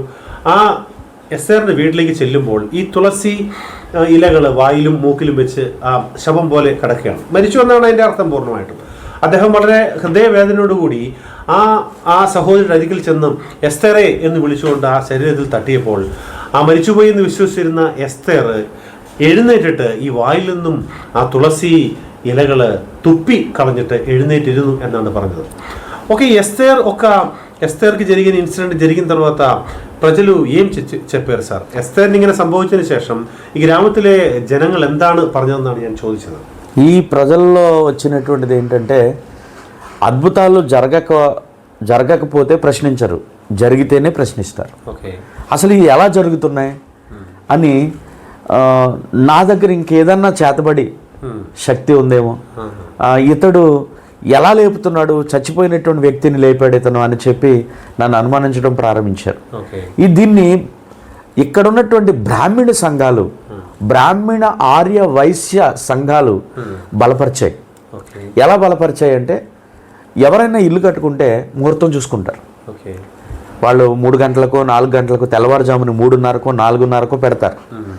కానీ నేను ఈ ఊరు సేవలోనికి వచ్చిన తర్వాత దినదినాన్న సేవ అభివృద్ధి చెందిన తర్వాత ప్రజలకి నమ్మకం పెరిగిన తర్వాత ఇంకా ఈ ముహూర్తాలు లేవు. బ్రాహ్మణులు ముహూర్తాలు చేయడానికి లేదు, పెళ్ళికి నేనే డేట్ పెట్టాలి, ఇంటికి నేనే ముహూర్తం చేయాలి, ప్రార్థన చేసి ఆ ఇల్లుని ప్రారంభించడమే. కొబ్బరి నూనె ప్రార్థన చేసినటువంటి యేసు రక్తం అని అంటాం మేము. ఆ యేసు రక్తాన్ని పోసి ప్రార్థన చేయడమే. ఆ ఇల్లు సంపూర్ణమయ్యే వరకు ప్రార్థనలో ఉండడం, ప్రార్థన చేయడం, దాన్ని ఓపెనింగ్ కూడా నా ద్వారా చేయించడం. మొత్తం ఈ ఊర్లో ఉన్నటువంటి ఆర్య వైశ్య బ్రాహ్మణ సంఘాలని ఏకమైపోయి നന്നു ഏതോ വിധంగా ഈ ഊళ్ళോ నుంచి లేపాలి అనేటువంటి ആലോചന కలిగి ഓ മീറ്റിംഗ് పెట్టుకున్నారు. അതിനുശേഷം സംഭവിച്ചത് എന്താണെന്ന് വെച്ച് കഴിഞ്ഞാൽ സാധാരണ ഈ ഒരു ഗ്രാമത്തിലും ഇതിൻ്റെ എവിടെയല്ല ആന്ധ്രാപ്രദേശിൽ എവിടെയാണെങ്കിലും ഈ ഇപ്പോൾ ഒരു വീടിന് തറക്കല്ലിടാനാണെങ്കിലും ഒരു കല്യാണം നടക്കാനാണെങ്കിലും അല്ലെങ്കിൽ ആ വീടിൻ്റെ ഒരു ഗ്രഹപ്രവേശം, അതായത് അതിൻ്റെ ഒരു പാലുകാച്ചൽ ചടങ്ങിലാണെങ്കിലും ഈ ബ്രാഹ്മൺസാണ് അതിൻ്റെ എല്ലാ കാര്യങ്ങളും തീരുമാനിച്ചിരുന്നത്. പക്ഷെ ഇദ്ദേഹം ഇങ്ങനെ അത്ഭുത കാര്യങ്ങൾ ചെയ്യുകയും അദ്ദേഹത്തിനോട് അനേകം യേശുവിലേക്ക് വരികയും ചെയ്തപ്പോൾ ആര്യവൈശ്യ അല്ലെങ്കിൽ ബ്രാഹ്മണ സംഘങ്ങളെല്ലാം അദ്ദേഹത്തിന് വിരോധമായിട്ട് അദ്ദേഹത്തിനെതിരെ വലിയ പദ്ധതി ഇട്ടു. കാരണം ഇവിടെ ഈ ഗ്രാമത്തിൽ പിന്നീട് എവിടെയൊക്കെ ഒരു വീടിന് തറക്കല്ലിടാൻ തുടങ്ങിയാലും അല്ലെങ്കിൽ ഏതൊരു വീടിൻ്റെ പാലുകാച്ചൽ ചടങ്ങ് നടന്നാലും ഒരു കല്യാണത്തിൻ്റെ സമയം നിശ്ചയിക്കാനായാലും അവിടെ പോകുന്നതിന് പകരമായിട്ട് ഇദ്ദേഹത്തിൻ്റെ അരികിലേക്ക് എല്ലാവരും വരാൻ തുടങ്ങിയപ്പോൾ അവരെല്ലാം കൂടെ കൂടി ഒരു മീറ്റിംഗ് ఏర్పాటు ചെയ്തു. ఆ మీటింగ్ ఏర్పాటు చేసిన తర్వాత ఏం జరిగింది సార్? మీటింగ్ని శేషం എന്താണ് సంభవించిందని నేను చూస్తాను. అంతేకాదు ఆర్ఎంపీ డాక్టర్లు, ఈ చుట్టుపక్కల ఉన్నటువంటి ఆర్ఎంపీ డాక్టర్లకు అందరికీ కూడా పాస్టర్ ఎబినేజరు రోగి దగ్గరికి ఒకవేళ డాక్టర్ కంటే ముందు వెళ్ళాడంటే అక్కడ మేము ఇంజెక్షన్ చేయనవసరం లేదు, కనుక వీడు ఆరోగ్య విషయంలో కూడా వైద్య విషయంలో కూడా ఇతను అడ్డుగానే ఉన్నాడు అనేటువంటి తలంపు ఇక్కడ ఉన్నటువంటి 8 మంది 9 మంది డాక్టర్లు ఏకమైపోయి వీళ్ళందరూ ఏకమైన మొత్తం ఆర్యవైశ్య బ్రాహ్మణ సంఘంలే కాదు, మరి డాక్టర్లే కాదు, వీళ్ళందరూ వారి వారి వృత్తుల్లో ఎక్కడ నా ద్వారా వాళ్ళ యొక్క డబ్బులు పోతున్నాయని చెప్పి, వాళ్ళ డబ్బులు వెళ్ళిపోతున్నాయని చెప్పి నేను ఉచితంగానే వీళ్ళందరికీ స్వస్థతలు చేసేవాడిని, కానీ ఏ డబ్బులు తీసుకునేవాడిని కాదు. దాన్ని బట్టి వాళ్ళు నా మీద కక్ష కట్టడం, మా రాజకీయ నాయకుల దగ్గరికి వెళ్ళడం പ്രാരംഭിంచారు స్లోగా. അതിനുശേഷമായിട്ട് സംഭവിച്ചൊരു കാര്യം, അത് വളരെ വിചിത്രമായിട്ടുള്ളൊരു കാര്യമാണ്. അതായത് ഈ നമ്മുടെ ഈ ആന്ധ്രാപ്രദേശ് തെലങ്കാന ഗ്രാമങ്ങളിൽ RMP ഡോക്ടർ എന്ന് പറയുന്ന ഒരു സമൂഹമുണ്ട്. അവർ ചെയ്യുന്നത് എന്താണെന്ന് ചോദിച്ചു കഴിഞ്ഞാൽ രജിസ്ട്രേഡ് മെഡിക്കൽ പ്രാക്ടീഷണർ എന്നാണ് പറയുന്നത്. ഏതെങ്കിലും ഒരു MDO അല്ലെങ്കിൽ MBBS ഉള്ള ഡോക്ടറിൻ്റെ കീഴിൽ അവർ വിദ്യാഭ്യാസം കുറവുള്ളവരായിരിക്കാം, അവരുടെ കീഴിൽ ഒരു ട്രെയിനിങ് കിട്ടിയതിന് ശേഷമായിട്ട് ഈ ഗ്രാമങ്ങളിൽ എവിടെ അസുഖം ഉണ്ടായാലും അവരാണ് വന്ന് ഇഞ്ചക്ഷൻ ചെയ്യുകയും മരുന്ന് കൊടുക്കുകയൊക്കെ ചെയ്യുന്നത്. അത് അവരുടെ ജീവിത വരുമാന മാർഗമാണ്. അവർക്ക് ചില ചെറിയ ക്ലിനിക്കുകളൊക്കെ ഉണ്ട്, അതിന് ചെറിയ രജിസ്ട്രേഷനൊക്കെ ഉണ്ട്. ഇപ്പോൾ അതെങ്ങനെയാണെന്ന് അറിയില്ല. അപ്പോൾ ഇവിടെ സംഭവിച്ചത് എന്താണെന്ന് ചോദിച്ചു കഴിഞ്ഞാൽ ഏതെങ്കിലും അസുഖം ഈ ഗ്രാമത്തിൽ ഉണ്ടായിക്കഴിഞ്ഞാൽ അവരെല്ലാം നേരിട്ട് പാസ്റ്റർ അരികിലേക്ക് വരാൻ തുടങ്ങി. ഒരു പൈസ പോലും വാങ്ങിക്കാതെ പാസ്റ്റർ അവർക്ക് വേണ്ടി പ്രാർത്ഥിക്കുകയും രോഗസൗഖ്യം ലഭിക്കുകയും ചെയ്യുന്നുണ്ട്. അങ്ങനെ RMP ഡോക്ടർമാർ ഒരു 7-8 പേര് ഈ ഗ്രാമത്തിലുള്ളവർ അദ്ദേഹത്തിനെതിരായി തീർന്നു. കാരണം അവരുടെ വരുമാന മാർഗം, അതായത് നമ്മൾ ബൈബിൾ കാണുന്നല്ലോ, വെളിച്ചപ്പാടത്തിയോട് പൗലോസ് സംസാരിച്ചു അല്ലെങ്കിൽ അവരുടെ ഭൂതത്തെ പുറത്താക്കിയെന്നൊരു സംഭവം നമ്മൾ കാണുന്ന പോലെ അങ്ങനെ ഈ RMP ഡോക്ടർമാരിൽ കൂടെ ഇദ്ദേഹത്തിന് വിരോധമായിട്ട് മാറി. ഇപ്പോൾ ആര്യവൈശ്യ ബ്രാഹ്മണ സംഘങ്ങൾ എതിരായി തീർന്നു, അവരിദ്ദേഹത്തിനെതിരായി മാറി. അതിനുശേഷമായിട്ട് ഈ RMP ഡോക്ടർമാർ కూడా അദ്ദേഹത്തിന് విరోధమాയിട്ട് తీర్ను. అట్లాగా పొలిటీషియన్స్, రాజకీయ నాయకులు, అలాంటి కొంతమంది అధికారులు కూడా మీకు వ్యతిరేకమయ్యారు కదా, ఎట్లా జరిగింది సార్? అదేంటిది కారణం? രാഷ്ട്രീയത്തിലുള്ളവരും അതുപോലെ అధికారులొക്കെ ఇദ്ദേഹത്തിന് విరోధమాയിട്ട് మారిട്ടുണ്ട്. అదెങ്ങനെയാണെന്നാണ് నేను ചോദിച്ചത്. ఎందుకంటే అధికారంలో ఉన్నటువంటి ఏ పార్టీ అయినా వాళ్ళు ఎలక్షన్లో నామినేషన్ వేసి వచ్చిన తర్వాత ఖచ్చితంగా నన్ను కలవలసిందే. నన్ను కలిసి నాతో మాట్లాడి నా దగ్గర ప్రేయర్ చేయించుకుంటేనే కానీ వాళ్ళు ఊళ్ళో ప్రచారానికి వెళ్ళేవారు కాదు, క్యాన్వాస్కి వెళ్ళేవారు కాదు. ఎందుకు అనంటే ఇక్కడ నాకు 2 సంఘాలు ఉన్నాయి. 2 సంఘాల్లో ఇక్కడ 600 మంది సుమారు ఓటర్స్ ఉండేవారు.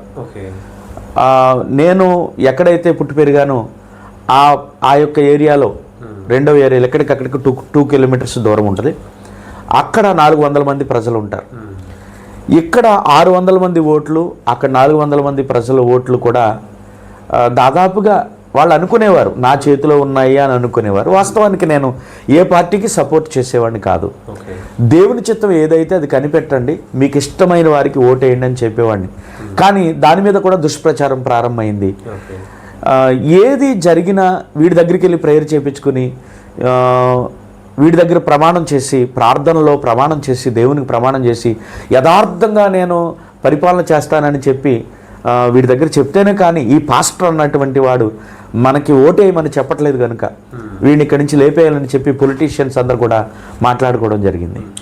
അതുകൊണ്ട് ഈ രാഷ്ട്രീയ കാര്യം അധികാരികളൊക്കെ അദ്ദേഹത്തിന് എതിരാണുള്ള വേറൊരു കാര്യം, ഈ ഒരു ഏരിയയിൽ അദ്ദേഹം താമസിക്കുന്ന ഏരിയയിൽ ഒരു 600 പേരോളം അദ്ദേഹവുമായിട്ട് ഈ ആത്മീയമായിട്ടുള്ളൊരു ബന്ധമുള്ളവരാണ്.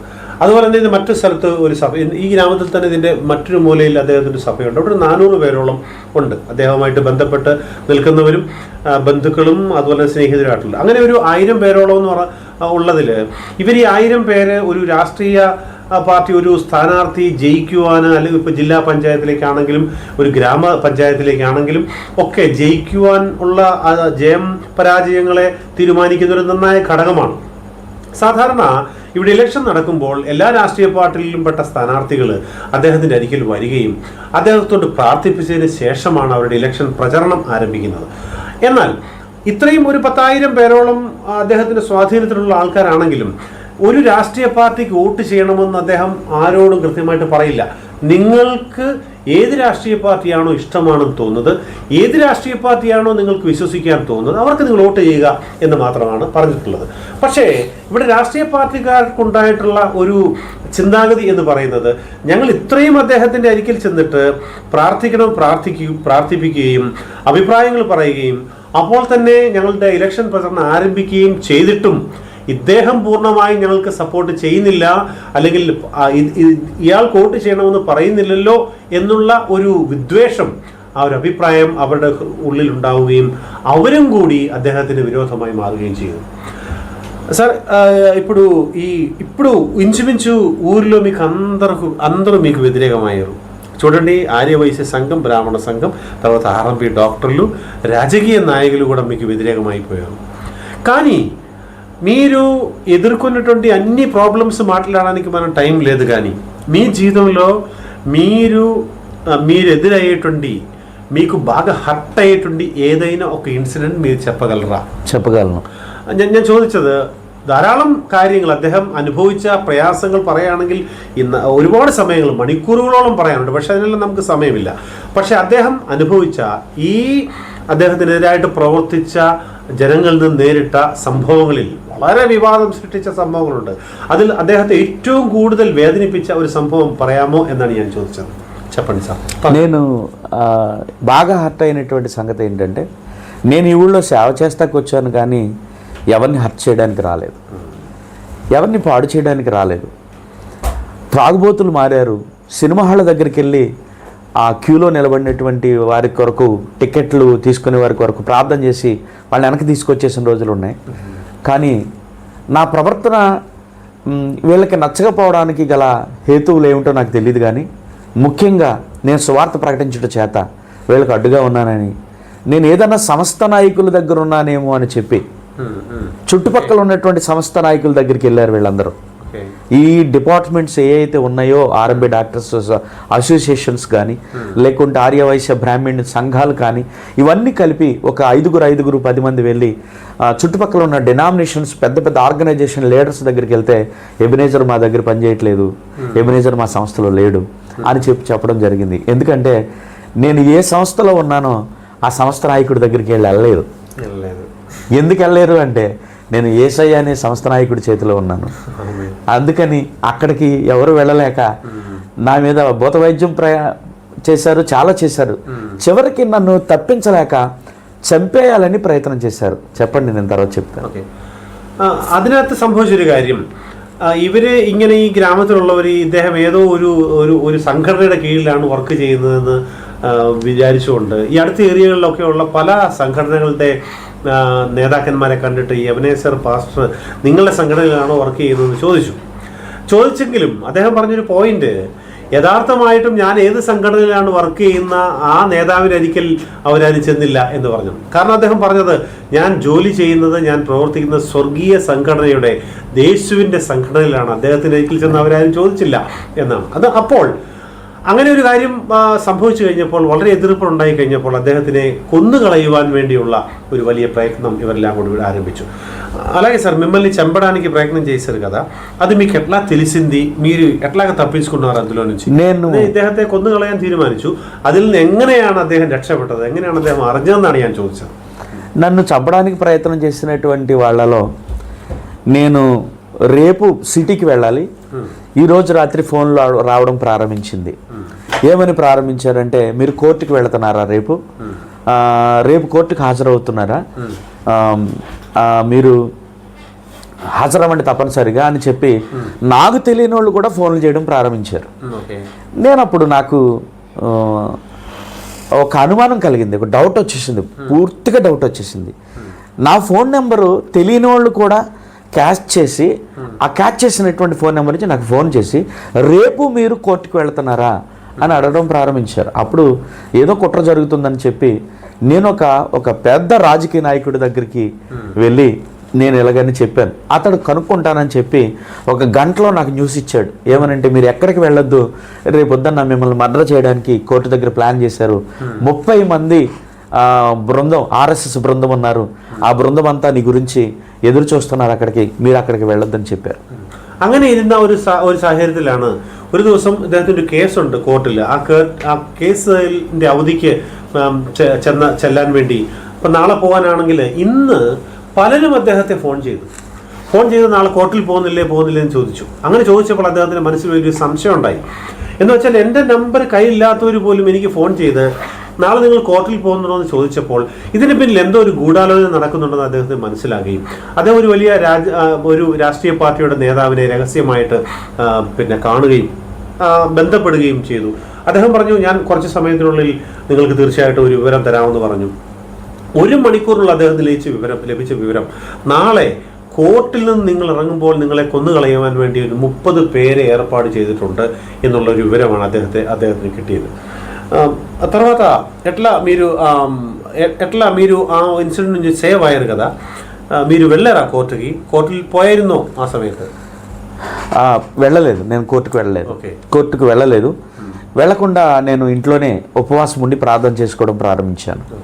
ఉపవాసం ఉండి ప్రార్థన చేసుకోవడం ప్రారంభించినప్పుడు సడన్గా ఒకరోజు మా ఇంటికి కొంతమంది వచ్చి మీరు ఇక్కడ ఇంటికాడ ఉండొద్దు, మీ మీద కుట్ర జరుగుతుందని చెప్పారు. కానీ నేను వినలే, ఎందుకంటే నా దేవుడు నాకు తోడుగున్నాడు. నన్ను ఎవరేం చేస్తారు, నేను ఎక్కడే ఉంటాను, నేను ఎట్టి పరిస్థితుల్లో ఎక్కడికి వెళ్ళను, ఒకవేళ చచ్చిపోతే ఇంట్లో చచ్చిపోతాను, నేను ఎక్కడికి వెళ్ళని చెప్పి ఇక్కడే ఉన్నాను. ఇక్కడే ఉంటే ఒకరోజు నేను పక్క ఊరిలో మీటింగ్ జరుగుతుంటే ఆ మీటింగ్కి వెళ్ళాను. ఇంతలోకి ఒక కుర్రోడు ఫోన్ చేశాడు. ఏమని ఫోన్ చేశాడంటే, అన్నయ్య అర్జెంటుగా నువ్వు టీవీ దగ్గర ఉంటే టీవీ ఆన్ చేయమని చెప్పారు. టీవీ ఆన్ చేయమని చెప్తే ఎందుకు రా అని చెప్పి అన్నాను. మీరు ఆన్ చేయండి చెప్తానన్నాడు. టీవీ ఆన్ చేసేసరికి ఆ టీవీ న్యూస్ నా గురించి. ఆ న్యూస్ ఏంటి అంటే, ఇంట్లో CCTV కెమెరాలో పెట్టి ఆడపిల్లల్ని బట్టలు విప్పి ఫోటోలు తీసి వ్యాపారం చేసి వీడు ఇన్ని కార్లు కొన్నాడు, ఇన్ని మేళ కట్టాడు అని వ్యాఖ్యానం చేయడం. TV9, TV5, ఈటీవీ, మా టీవీ, అన్ని టీవీలు కూడా తెలుగు వార్త, మలయాళం వార్త, తెలుగు వార్త, ఇంగ్లీష్ వార్త, హిందీ వార్త, തമിഴ് വാർത്ത మొత్తం అన్ని ఛానల్లో రావడం ప్రారంభించింది. അങ്ങനെ എനിക്ക് ആ കോർട്ടിൽ കേസിന് പോകാതിരുന്ന ഒരു ദിവസം അദ്ദേഹം ഇവിടെ ഉപവസിച്ച് പ്രാർത്ഥിച്ചുകൊണ്ടിരിക്കുകയാണ്. അപ്പോൾ ഒരു സഹോദരൻ ഫോൺ ചെയ്തിട്ട് പറഞ്ഞു, അയ്യാ, നിങ്ങൾ ഇപ്പം വീട്ടിൽ പ്രാർത്ഥിച്ചുകൊണ്ടിരിക്കുകയല്ലേ, നിങ്ങളുടെ വീട്ടിലുള്ള TV ഒന്ന് ഓൺ ചെയ്ത് നോക്കാൻ പറഞ്ഞു. അദ്ദേഹം TV ഓൺ ചെയ്ത് നോക്കിയപ്പോൾ എല്ലാ തെലുഗു ചാനലുകളിലും കന്നഡ ചാനലുകളിലും ഇംഗ്ലീഷ് ചാനലുകളിലും വരുന്ന ഒരു ന്യൂസുണ്ട്. ആ ന്യൂസ് എന്ന് പറഞ്ഞു കഴിഞ്ഞാൽ ഇതാണ്, അതായത് ഇദ്ദേഹം സ്ത്രീകളെ ഈ വീട്ടിൽ വിളിച്ചു കൊണ്ടുവന്നിട്ട് അവരെ വിവസ്ത്രരാക്കിയിട്ട് CC ക്യാമറകൾ സ്ഥാപിച്ചിട്ട് അതിൻ്റെ ഫോട്ടോകളും വീഡിയോകളും എടുത്ത് വിൽപ്പന നടത്തി വലിയ പൈസ ഉണ്ടാക്കിയിട്ടാണ് ഈ കാറുകളും ഈ പള്ളികളും ഒക്കെ ഉണ്ടാക്കുന്നുള്ള വ്യാജ വാർത്ത എല്ലാ TV ചാനലുകളും വന്നുകൊണ്ടിരിക്കുകയാണ്. TV9-ലും MATV-യിലും അങ്ങനെ സാക്ഷി ചാനലുകളും മുഴുവൻ വന്നുകൊണ്ടിരിക്കുകയാണ്. എനിക്കറിയാം, ഞാനും ആ വാർത്ത കണ്ട ആളാണ്. ഏതാണ്ട് 3 ദിവസങ്ങളാണ് അദ്ദേഹത്തിനെതിരെ ఈ ఛానళ్ళలో ఈ వార్తలు వన్నది సార్. అప్పుడు ఈ టీవీ ఛానల్స్లో ఈ వార్తలు వచ్చినాయి కదా, మొత్తం తెలుగు రాష్ట్రాల్లో పెద్ద సంచలనం రేపింది. అప్పుడు మీరు నిజంగా ఏం చేశారు? అందువల్ల ഈ టీవీ ചാനലുകളിൽ മുഴുവൻ 2-3 ദിവസം ഇദ്ദേഹത്തെക്കുറിച്ചുള്ള ഈ വ്യാജ വാർത്തകൾ വന്നപ്പോൾ സാധാരണ ഒരു മനുഷ്യനാണെങ്കിൽ ഈ ഭൂമിയിൽ ജീവിച്ചിരിക്കില്ല. എന്താണ് നിങ്ങൾ ചെയ്തത്? നിങ്ങൾ ആരാണ് ധൈര്യപ്പെടുത്തുന്നതാണ് ചോദ്യം. చెప్పండి సార్. అప్పుడు నేను ఏం చేశాను అంటే మా గ్రామానికి వచ్చేసి మా గ్రామంలో నేను లేను అని చెప్పి పారిపోయాడని చెప్పి లైవ్ ఇస్తాం ప్రారంభించారు వాళ్ళు. లైవ్ ఇస్తే నేను ఎక్కడికి వెళ్ళలేదు, ఇక్కడే ఉన్నానని చెప్పి నేను తిరిగి లైవ్ ఇచ్చాను. లైవ్ ఇచ్చినప్పుడు ఇక్కడి నుంచి వెళ్ళిపోవాలని కొంతమంది పెద్దలు సలహా ఇచ్చారు.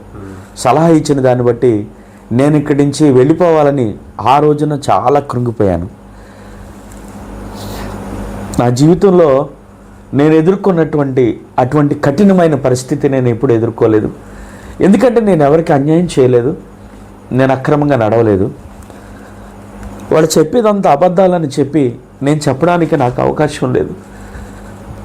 నా చుట్టూ ఉన్నటువంటి వాళ్ళ తల్లిదండ్రులకి తెలిసి వాళ్ళు ఫోన్లు చేసి ఎబెనేజర్ పాస్టర్ని అర్జెంటుగా వదిలేయండి మీరు అని నా టీంకి చెప్పగానే ఇంచుమించుగా 30 మంది టీం ఉండేవారు. ఎక్కడోళ్ళు అక్కడే వాళ్ళ ఇళ్ళకి వెళ్ళిపోయారు. నేను ఒంటరిని అయిపోయాను. ഇങ്ങനെ ഒരു അദ്ദേഹം ഇവിടെ നിന്ന് ഒളിച്ചുപോയി എന്നൊക്കെ TV-യിൽ വലിയ വാർത്തകൾ വന്നപ്പോൾ അത് മണിക്കൂറുകളായിട്ട് ഇങ്ങനെ വന്നുകൊണ്ടിരിക്കുകയാണ്. ഞാനിത് കണ്ട ആളാണ്. എല്ലാ തെലുഗു ചാനലുകളും ആഘോഷിക്കുകയാണ് ഒരു സംഭവം. ഇല്ലാത്ത കഥകൾ മുഴുവൻ ഉണ്ടാക്കി ഈ തെലുഗു ചാനൽ. നിങ്ങളൊരു കാര്യം മനസ്സിലാക്കണം, ആന്ധ്ര തെലങ്കാനയിൽ 10 കോടി ജനങ്ങളുള്ളൊരു സമയമാണ്. ഈ 10 കോടി ജനങ്ങളിലേക്കും ഈ വാർത്ത പോകുമ്പോൾ ഒരു മനുഷ്യൻ ഒറ്റയ്ക്ക് എന്താണ് ചെയ്യുന്നതെന്ന് നമ്മളൊന്ന് ആലോചിക്കേണ്ട കാര്യമാണ്. അദ്ദേഹത്തോടൊപ്പം 30 പേര് 40 പേരുണ്ടായിരുന്നവർക്കെല്ലാം അവരുടെ മാതാപിതാക്കൾ പറഞ്ഞു അർജന്റായിട്ട് നിങ്ങൾ അദ്ദേഹത്തെ വിട്ടു പോകണമെന്ന് പറഞ്ഞു. അപ്പോൾ അദ്ദേഹം ഫേസ്ബുക്കിലൂടെയാണെന്ന് തോന്നുന്നു ഒരു ലൈവ് പറഞ്ഞു, ഞാനിവിടെ തന്നെ ഉണ്ട്, എങ്ങും പോയിട്ടില്ല എന്ന് പറഞ്ഞെങ്കിലും എന്താണ് ആ സമയത്ത്, അതായത് ഈ ഒറ്റയ്ക്ക് നമ്മുടെ കാര്യം മനസ്സിലാക്കണം. എന്നിട്ട് 10 കോടി ജനങ്ങളിലേക്ക് ഈ വാർത്ത എത്തുമ്പോൾ ഒരു പാസ്റ്റർ ഇങ്ങനെ ചെയ്യുന്നു എന്ന് പറഞ്ഞ് ആന്ധ്ര ഡേര ബാബ ഇല്ലേ, ആന്ധ്ര ഡേര ബാബ എന്ന് പറഞ്ഞുകൊണ്ടാണ് അന്ന് ചാനലിൽ ആ വാർത്ത വന്നത്. പക്ഷെ അദ്ദേഹം എപ്പോഴും പറയുന്നത് അങ്ങനെ ആ ഒരു അന്യായ ദൈവനാമത്തിന് വിരോധമായിട്ടൊരു പണികളും ചെയ്യാത്തൊരു അദ്ദേഹത്തെ വളരെ പ്ലാൻഡായിട്ട് വലിയ ഗൂഢാലോചന നടത്തി ഇത്രയും ഒരു മോശക്കാരനായി ചിത്രീകരിക്കുമ്പോൾ ആർക്കാണ് നിലനിൽക്കാൻ കഴിയുക? അങ്ങനെ അദ്ദേഹം പക്ഷേ എന്താണ് ചെയ്യേണ്ടതെന്ന് മുമ്പിൽ ഒന്നും അറിയില്ല, ആരും സഹായത്തിനില്ല, എല്ലാവരും ഉപേക്ഷിച്ചു പോയി. ഒറ്റയ്ക്ക് ആ ഒരു അനുഭവം നേരിടുവാൻ വേണ്ടി തയ്യാറായിട്ടത് എന്താണ് ചെയ്യണമെന്ന് അറിയില്ല, തളർന്നു പോയി എന്നാണ് പറയുന്നത്. ആലോചിച്ച് നോക്കണം ആ ഒരു സാഹചര്യം എന്താണ് ജീവിതത്തിൽ ഉണ്ടാകുന്നത്. ఆ తర్వాత ఏం జరిగింది సార్? శేషం എന്താണ് సంభవించింది? ఆ కారు వేసుకుని నేను ఒంటరిగా సింగిల్గా రాజమండ్రి, ఇక్కడి నుంచి రాజమండ్రి 40-45 కిలోమీటర్ల దూరం, అక్కడికి వెళ్ళిపోయి ఓ బస్ స్టాండ్లో కూర్చొని ఏడుస్తున్నాను. ఆ ఏడుస్తున్నప్పుడు నాకు ఏమనిపించిందంటే ఎక్కడికైనా వెళ్ళిపోదాం అని అక్కడే బస్ స్టాండ్లో ఈనాడు పేపర్ కప్పుకొని పడుకున్నాను. అక్కడ తుడిచేటువంటి వ్యక్తి ఉంటారు కదా, ఆ తుడిచే వ్యక్తి ఎక్కడ పడుకున్నామంటే లే అని చెప్పి నన్ను గెంటేస్తే ఆ రోజు ఏడ్చాను, చాలా ఏడ్చాను. నేను ఎంత వైభవంగా జీవించేవాడిని, వీరి అబద్ధాల ద్వారా నేను ఎలా అయిపోయానని చెప్పి చాలా ఏడ్చాను. కానీ ఇంకా నన్ను నేను తట్టుకోలేక చచ్చిపోవాలని ప్రయత్నం చేశాను. അങ്ങനെ ഈ ഒരു ആരോപണം TV-യിൽ വന്നതിന് ശേഷം അവിടെ കാർ എടുത്തുകൊണ്ട് രാജമന്ത്രി എന്ന് പറഞ്ഞാൽ 45 കിലോമീറ്റർ ദൂരമുണ്ട്. ആ രാജമന്ത്രി ഒരു സ്ഥലത്തേക്ക് പോയിട്ട് കാർ എടുത്തിട്ടതിന് ശേഷമായിട്ട് ബസ് സ്റ്റാൻഡിൽ പോയിരുന്നിട്ട് ധാരാളം കരഞ്ഞു. എന്താണ് ചെയ്യണമെന്ന് അറിയാൻ വയ്യ, കൂടുതലുള്ളവരാരും തന്നെ ഇല്ല. അവിടെ ഈനാട് പേപ്പർ വിരിച്ചതിന് ശേഷമായിട്ട് ആ പേപ്പർ മുകളിലേക്ക് ഇട്ടിട്ട് അദ്ദേഹം അവിടെ കിടക്കുകയാണ്. അപ്പോൾ അവിടെ തൂക്കാൻ വരുന്നവർ പിന്നെ സ്ഥലം തൂക്കാൻ വരുന്നവർ ഇവിടെ കിടക്കാൻ പറ്റത്തില്ല, അതുകൊണ്ട് ഇവിടെ നിന്ന് എഴുന്നേറ്റ് പോകണമെന്ന് പറഞ്ഞ് അദ്ദേഹത്തെ വഴക്ക് പറഞ്ഞു. അപ്പോൾ അദ്ദേഹം ഒരു കാര്യം ചിന്തിച്ചു, ഞാൻ കർത്താവിൽ എത്ര സന്തോഷമായിട്ട് ജീവിച്ച ഒരാളാണ്, എനിക്കിന്ന് ആരുമില്ലായി തീർന്നു. എന്നെക്കുറിച്ചുള്ള വാർത്തകൾ ഈ ചാനലുകളിലും പത്രങ്ങളും കൊണ്ട് നിറഞ്ഞിരിക്കുകയാണ്. 2-3 ദിവസങ്ങളായി, അല്ലെങ്കിൽ എനിക്ക് പിടിച്ചു നിൽക്കാൻ കഴിയുന്നില്ല.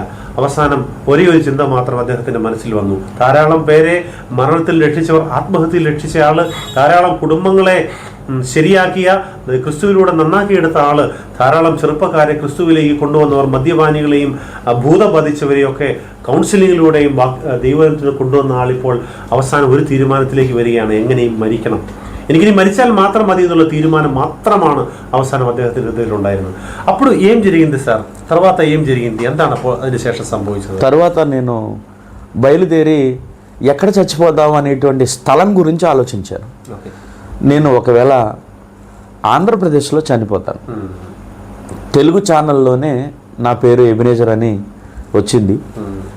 ఇప్పుడు అదే ఎబినేజర్ అనే పేరు మీద ఆత్మహత్య చేసుకున్నాడు అనే పేరు వస్తే వాళ్ళు కోరుకున్నది అదే కదా, నేను చచ్చిపోవాలని నా శత్రువులందరూ కోరుకున్నారు.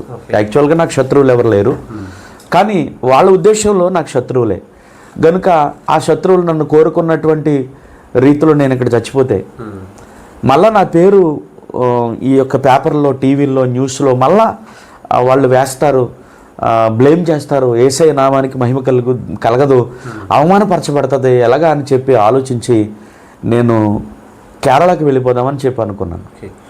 അതിനുശേഷമായിട്ട് ഇങ്ങനെ ഒരു സംഭവം അദ്ദേഹം രാജമന്ത്രിയിൽ ഇരിക്കുമ്പോൾ ഒരു കാര്യം, മരിച്ചാൽ മാത്രം മരണം മാത്രമാണ് ഇനി മുൻപിലുള്ളത്, പക്ഷെ എവിടെയാണ് മരിക്കേണ്ടത്, എവിടെ പോയി മരിക്കണം? അപ്പോൾ അദ്ദേഹം ചിന്തിച്ചു, ഇത്രയും ദിവസങ്ങളായിട്ട് ഈ തെലുഗു ചാനലുകളിൽ ഇത്രയും കോടിക്കണക്കിന് ജനങ്ങൾ അദ്ദേഹത്തെ ദുഷിക്കുന്നു, വാർത്തകൾ അദ്ദേഹം അതായത് മോർഫ് ചെയ്ത പിക്ചറുകൾ, എഡിറ്റ് ചെയ്ത പിക്ചറുകൾ, തയ്യാറാക്കിയ ചിത്രങ്ങൾ, ഫോട്ടോകൾ, അനിമേറ്റ് ചെയ്ത വീഡിയോകളൊക്കെ ഇങ്ങനെ വന്നുകൊണ്ടിരിക്കുകയാണ്. ഇതെല്ലാം അദ്ദേഹം അറിയുന്നുണ്ട്.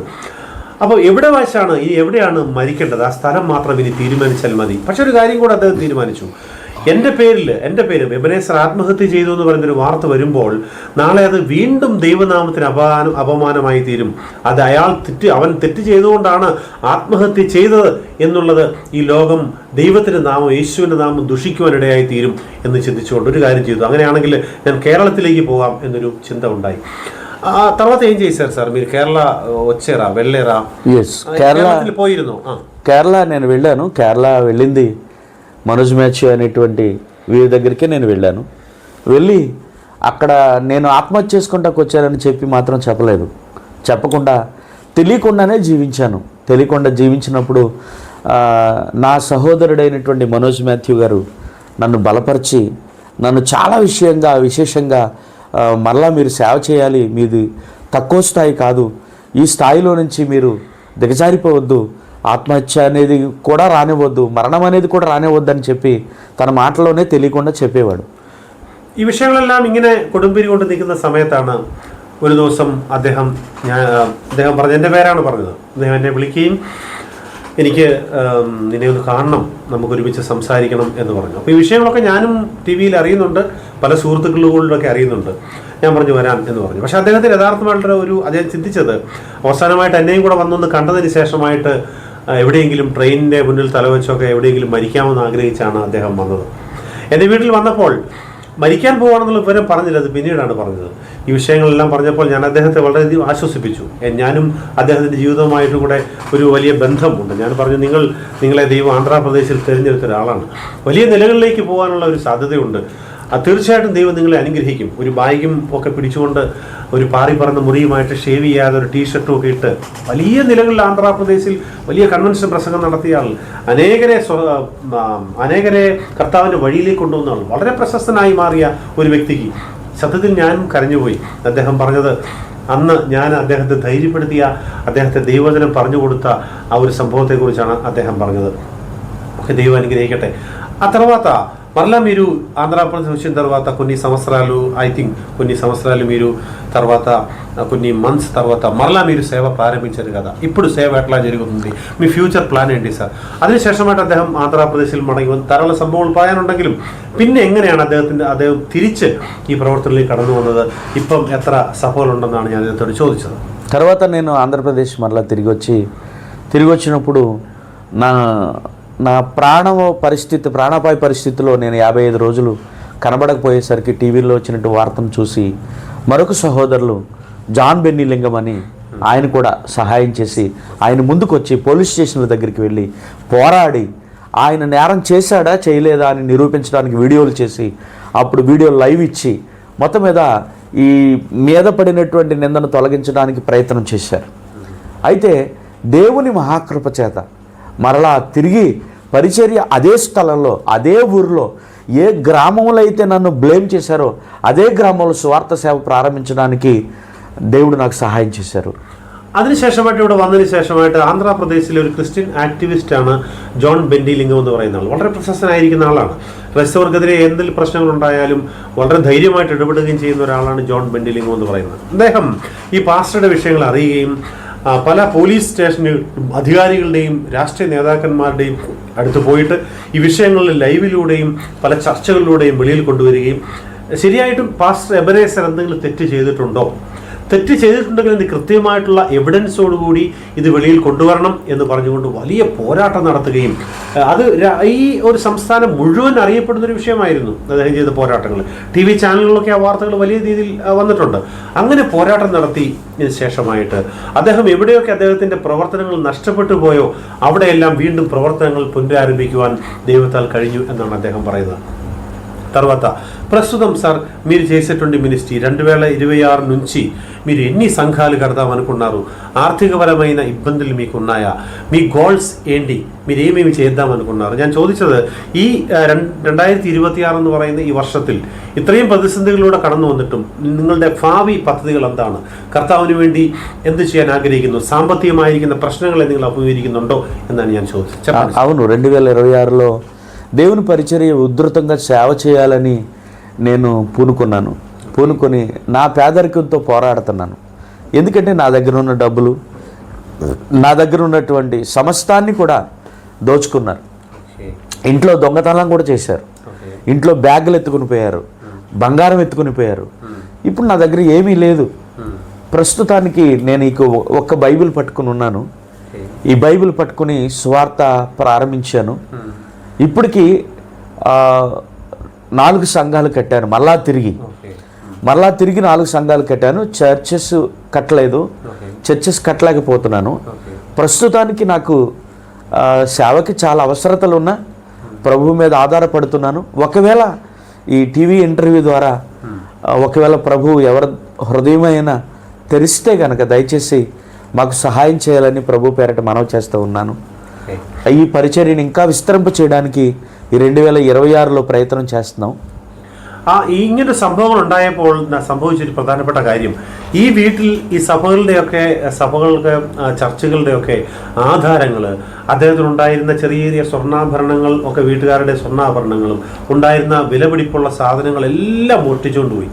അതൊന്നും വരെ കിട്ടിയിട്ടില്ല. അതുപോലെ തന്നെ അതിനുശേഷമായിട്ട് 4 സഭകൾ വീണ്ടും അദ്ദേഹം സ്ഥാപിച്ചു.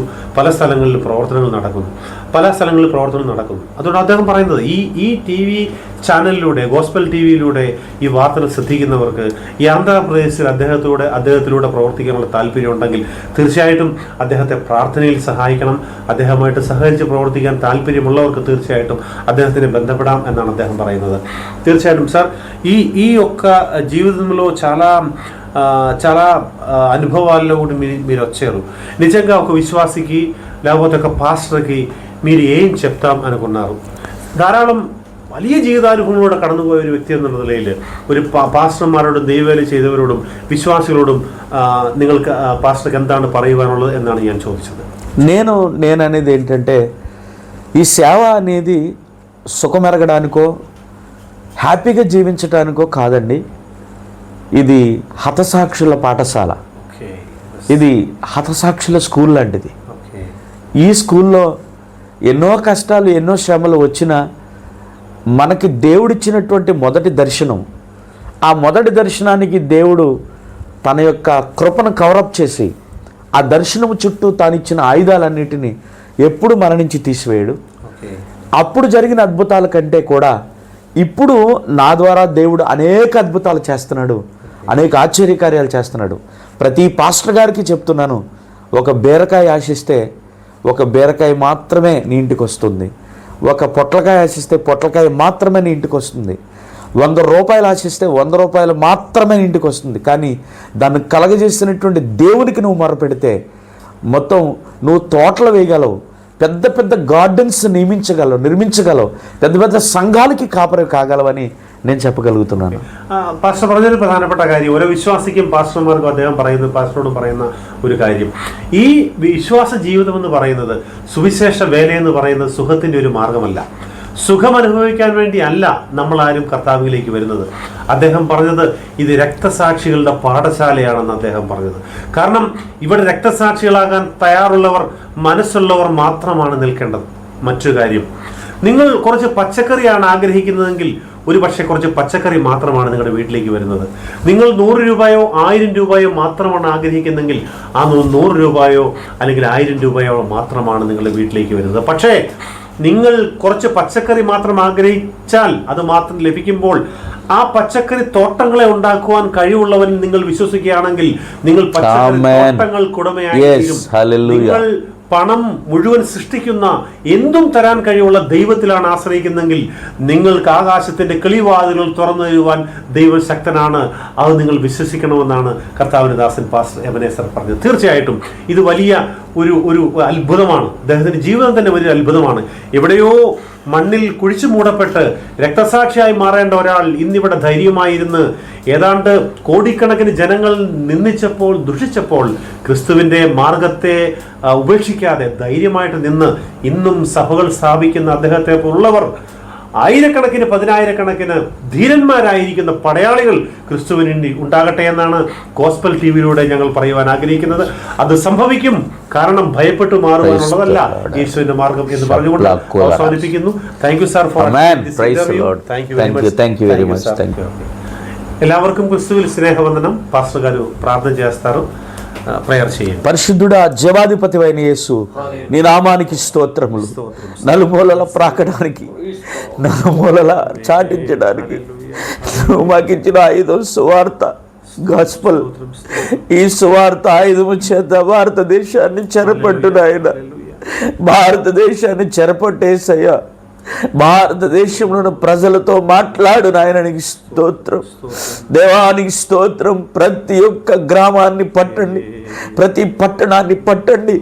ప్రతి విధమైనటువంటి దయాల చేత పట్టబడిన భారత ఖండాన్ని, ఓ ఆసియా ఖండాన్ని త్రిప్పమని ప్రార్థన చేస్తున్నాను ప్రభు.